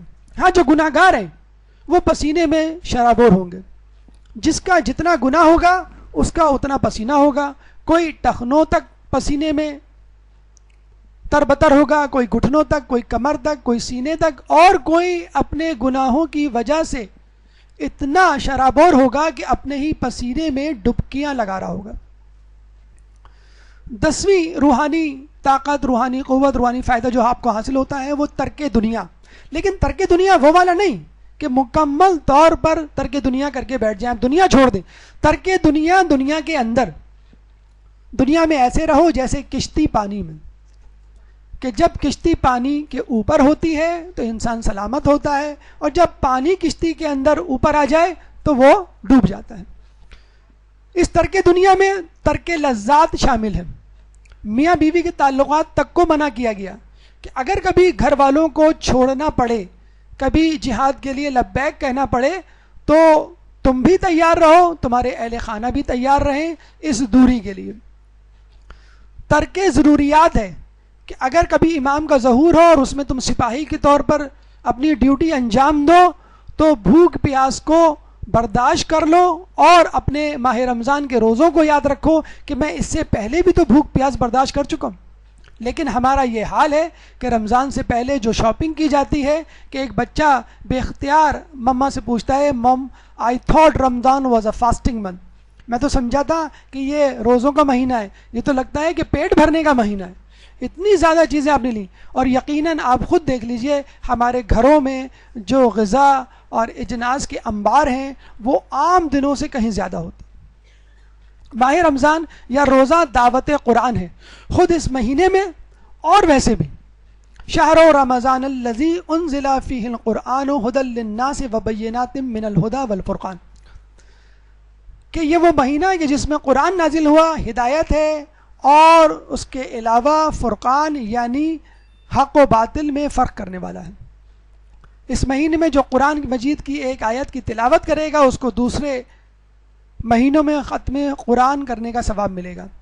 اور آپ دیکھ لیجئے ہمارے ائمہ اطہار کس طرح پابندی سے تلاوت قرآن کیا کرتے تھے. دوسرے مہینوں میں کہا جاتا ہے ایک مہینے میں 1 ماہ یا 6 دنوں میں قرآن ختم کرنا مستحب ہے. ماہ رمضان کے بارے میں کہا جاتا ہے کہ 3 دن میں قرآن ختم کرنا مستحب ہے. اور چند ائمہ اطہار کے بارے میں کہا جاتا ہے کہ ماہ رمضان میں 40 مرتبہ قرآن ختم کیا کرتے تھے. اور اس قرآن کو ختم کرنے کے بعد اگر آپ کسی امام کو ہدیہ کر دیں تو اس کو پڑھنے کا اجر دگنا ہو جاتا ہے. اور یہ بھی کہا گیا ہے کہ قیامت میں یہ اجر ائمہ کی رفاقت کی صورت میں ملے گا۔ قرآن کیا ہے؟ ایک غیر ملکی، ایک غیر مسلم سے پوچھیے، نپولین بوناپارٹ کہتے ہیں کہ ایک دفعہ یہ مصر کی لائبریری جامع الازہر یونیورسٹی میں گیا اور وہاں اس نے پوچھا کہ تمہارے یہاں سب سے بہترین کتاب کون سی ہے؟ لوگوں نے قرآن بتلایا۔ اس نے کہا مجھے پڑھ کے سناؤ۔ اور جب وہ اس آیت پہ پہنچے اِنَّ هَذَا الْقُرْآنَ يَهْدِي لِلَّتِي هِيَ أَقْوَمُ وَيُبَشِّرُ الْمُؤْمِنِينَ کہ یہ وہ قرآن ہے جو ہدایت ہے، سیدھا راستہ ہے اور بشارت ہے مومنین کے لیے۔ اس نے کہا بس اب رک جاؤ۔ کہتے ہیں کہ وہ اس آیت پر رات بھر غور کرتا رہا اور صبح اٹھا اور اپنے دوستوں کو یہ کہا کہ اگر مسلمانوں نے قرآن کو تھام لیا تو یہ پوری دنیا پہ حکومت کریں گے، چنانچہ ان لوگوں کو کسی طرح قرآن سے دور رکھو۔ کس سے قریب کر دو؟ موبائل سے دور رکھو، موبائل سے قریب کر دو، انٹرنیٹ سے قریب کر دو، ٹی وی چینل سے قریب کر دو۔ ہم جتنی مرتبہ موبائل چیک کرتے ہیں اپنا ایس ایم ایس دیکھنے کے لیے، فون کالز دیکھنے کے لیے، ہم جتنی مرتبہ لاگ آن ہوتے ہیں فیس بک یا فساد بک پہ آنے کے لیے یا انٹرنیٹ کی website, chatting website پہ لاگ آن ہونے کے لیے، اگر اتنی مرتبہ ہم قرآن کھول لیں یا قرآن کے بارے میں سوچ لیں تو بھی بڑی بات ہے۔ تو ایک غیر ملکی جب یہ کہہ رہا ہے کہ یہ نجات کے لیے کافی ہے، دنیا پہ حکمرانی کے لیے کافی ہے، تو پھر خود مسلمان اس حکمرانی سے کیوں دور ہیں؟ فقط اس لیے کہ انہوں نے قرآن کو مس انٹرپریٹ۔ ایک تو وہ لوگ ہیں جنہوں نے قرآن کو پڑھنا ہی نہیں ہے، قسم کھا لی ہے، اور ایک وہ لوگ ہیں جنہوں نے کہا ہے کہ ہم قرآن پڑھیں گے اپنے مطلب اور اپنے مفاد کے لیے۔ ایک شخص تھا پیٹو جس کا نام تھا منان طفیلی۔ طفیلی کہتے ہیں وہ شخص جو کسی پر بوجھ بن گیا ہو۔ اس سے پوچھا گیا کہ تمہیں قرآن کی کون سی آیت پسند ہے؟ اس نے کہا وما لکم اللہ تاکلو کہ تم کھاتے کیوں نہیں جو تمہیں دیا گیا ہے؟ پھر اس سے پوچھا گیا تم قرآن کے کس عمل پر سختی سے کاربند ہو؟ کہا گیا وکلو وشربو، کھاؤ پیو۔ حالانکہ اس کے بعد کیا کا جملہ ہے کلو وشربو ولا تسرفو، وہ جملہ نہیں کہا اس نے کہ کھاؤ پیو۔ پھر اس سے پوچھا گیا تم کون سی دعا ہر وقت کرتے رہتے ہو؟ اس نے کہا ربنا انزل علینا مائدۃ من السماء، اے رب ہمارے لیے آسمان سے کھانا نازل فرما۔ پوچھنے والے نے غصے سے کہا کیا تم کو کوئی حدیث بھی یاد ہے؟ کہنے لگا ہاں، رسول نے فرمایا اگر کوئی بھیڑ بکری کے پائے کی میری دعوت کرے تو میں قبول کروں گا اور حاضر ہوں گا۔ تو ہم نے جتنی بھی احادیث اور قرآن کی آیت یاد رکھی ہیں وہ صرف اور صرف اپنے فائدے کے لیے۔ آخری روحانی فائدہ دعوت شب بیداری، اور وہ نوجوان جو دور جانے کا قصد رکھتا ہے اس کو رات میں ہی اٹھنا چاہیے۔ جوانی میں عدم کے واسطے سامان کر غافل، مسافر شب کو اٹھتے ہیں جو جانا دور ہوتا ہے۔ اے اللہ تو قرآن میں کہتا ہے وَهُوَ الَّذِي جَعَلَ لَكُمُ اللَّيْلَ لِبَاسًا وَالنَّوْمَ سُبَاتًا، یہ وہی ہے کہ جس نے رات کو آرام کے لیے بنایا اور دن کو مشقت کے لیے۔ اب تو کہہ رہا ہے کہ لیلۃ القدر میں جاگ، تو یاد رکھیے کہ شب و روز اللہ کے ہیں نہ کہ ذاتی ہیں۔ اللہ چاہتا ہے کہ جب میں کہوں کہ روزہ کھول لو تو روزہ کھول لو، اگر 1 منٹ پہلے بھی کھولا تو روزہ باطل، اور جب میں کہوں کہ اپنے آپ کو کھانے پینے سے دور رکھو تو دور رہو، جب میں کہوں کہ سو تو سو جاؤ، اور جب کوئی خاص وقت آ جائے، خاص رات آ جائے تو آپ جاگ جائیں۔ شب بیداری 2 زندگیوں میں سے ایک ہے، اور یقیناً جو رات کو جاگتے ہیں درس و تدریس کے لیے، پڑھنے کے لیے، مطالعے کے لیے، عبادت کے لیے، ان کے نزدیک یقیناً ایک نئی زندگی کا تعارف ہوتا ہے۔ اپنی آنکھوں کو بیدار رکھو، شکموں کو لاغر بناؤ اور جسموں کو اپنے نفس پر نثار کر دو۔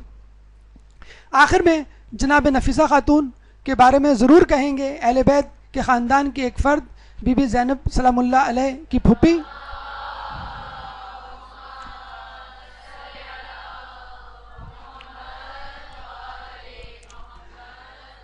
آپ نے یہ جملہ تو سنا ہوگا جب کسی نے امام کی کنیز سے پوچھا کہ تو نے امام کو کیسا پایا، تعریف کر، تو اس نے کہا کہ تعریف مختصر کروں کہ تفصیل سے؟ اس نے کہا مختصر کر۔ اس نے کہا میں نے، اب چوتھے امام کے لیے ہے، کہ میں نے اپنے امام کے لیے دن میں دستر نہیں بچھایا اور رات میں بستر نہیں بچھایا۔ تو صرف امام نہیں، امام کے گھر کی خواتین بھی امام کے ساتھ شامل ہیں۔ اس شب بیداری اور ان روزوں میں۔ جناب نفیسہ خاتون پھپھی کا رشتہ رکھتی ہیں جناب زینب سلام اللہ علیہ سے۔ وہ کہتی ہیں میں اپنی پھوپھی کی خدمت میں 40 سال تک حاضر رہی، میں نے کبھی اپنی پھوپھی کو رات کو سوتے ہوئے نہیں دیکھا اور دن میں کھاتے ہوئے نہیں دیکھا۔ 25 یا 30 حج کیے، اکثر پا پیادہ کیے، پیدل کیے۔ ابراہیم علیہ السلام کی قبر مبارک کی زیارت کے لیے فلسطین کا سفر کیا۔ ہم حج عمرہ زیارت کے لیے سوچتے ہیں عمر گزر جاتی ہے۔ واپسی میں مصر میں کہیں قیام کیا، لوگوں کے اصرار پر مستقل طور پر سکون اختیار کر لی۔ گھر میں قبر کھدوائی اور اس قبر میں کئی ہزار مرتبہ قرآن ختم کیے، کئی ہزار مرتبہ۔ تقوی کی خبریں جب دور دراز مقام تک پہنچی تو پڑوس میں رہنے والی ایک یہودی آئی کہ میں بھی تو استفادہ کروں۔ ایک دفعہ وضو کر رہی تھی، اس یہودن نے آپ کے وضو کا پانی جو نیچے گر رہا تھا وہ اٹھایا اور اپنے پیدائشی نابینا بچے کی آنکھوں پر مل دیا، اس بچے کی بینائی واپس آ گئی۔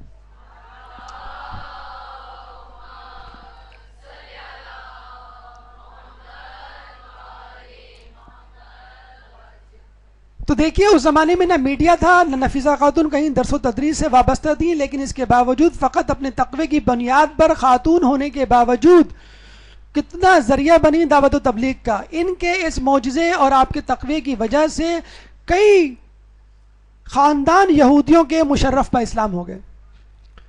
ہمیں بھی چاہیے کہ اہل بیت کے نقش قدم پر چلتے ہوئے کسی حد تک، مکمل طور پہ نہ صحیح کسی حد تک شب بیداری کریں اور بھوک پیاس اور روزے کو بجا لائیں، اس میں بھوکے پیاسے ایسے رہیں جیسے کہ حق ہے۔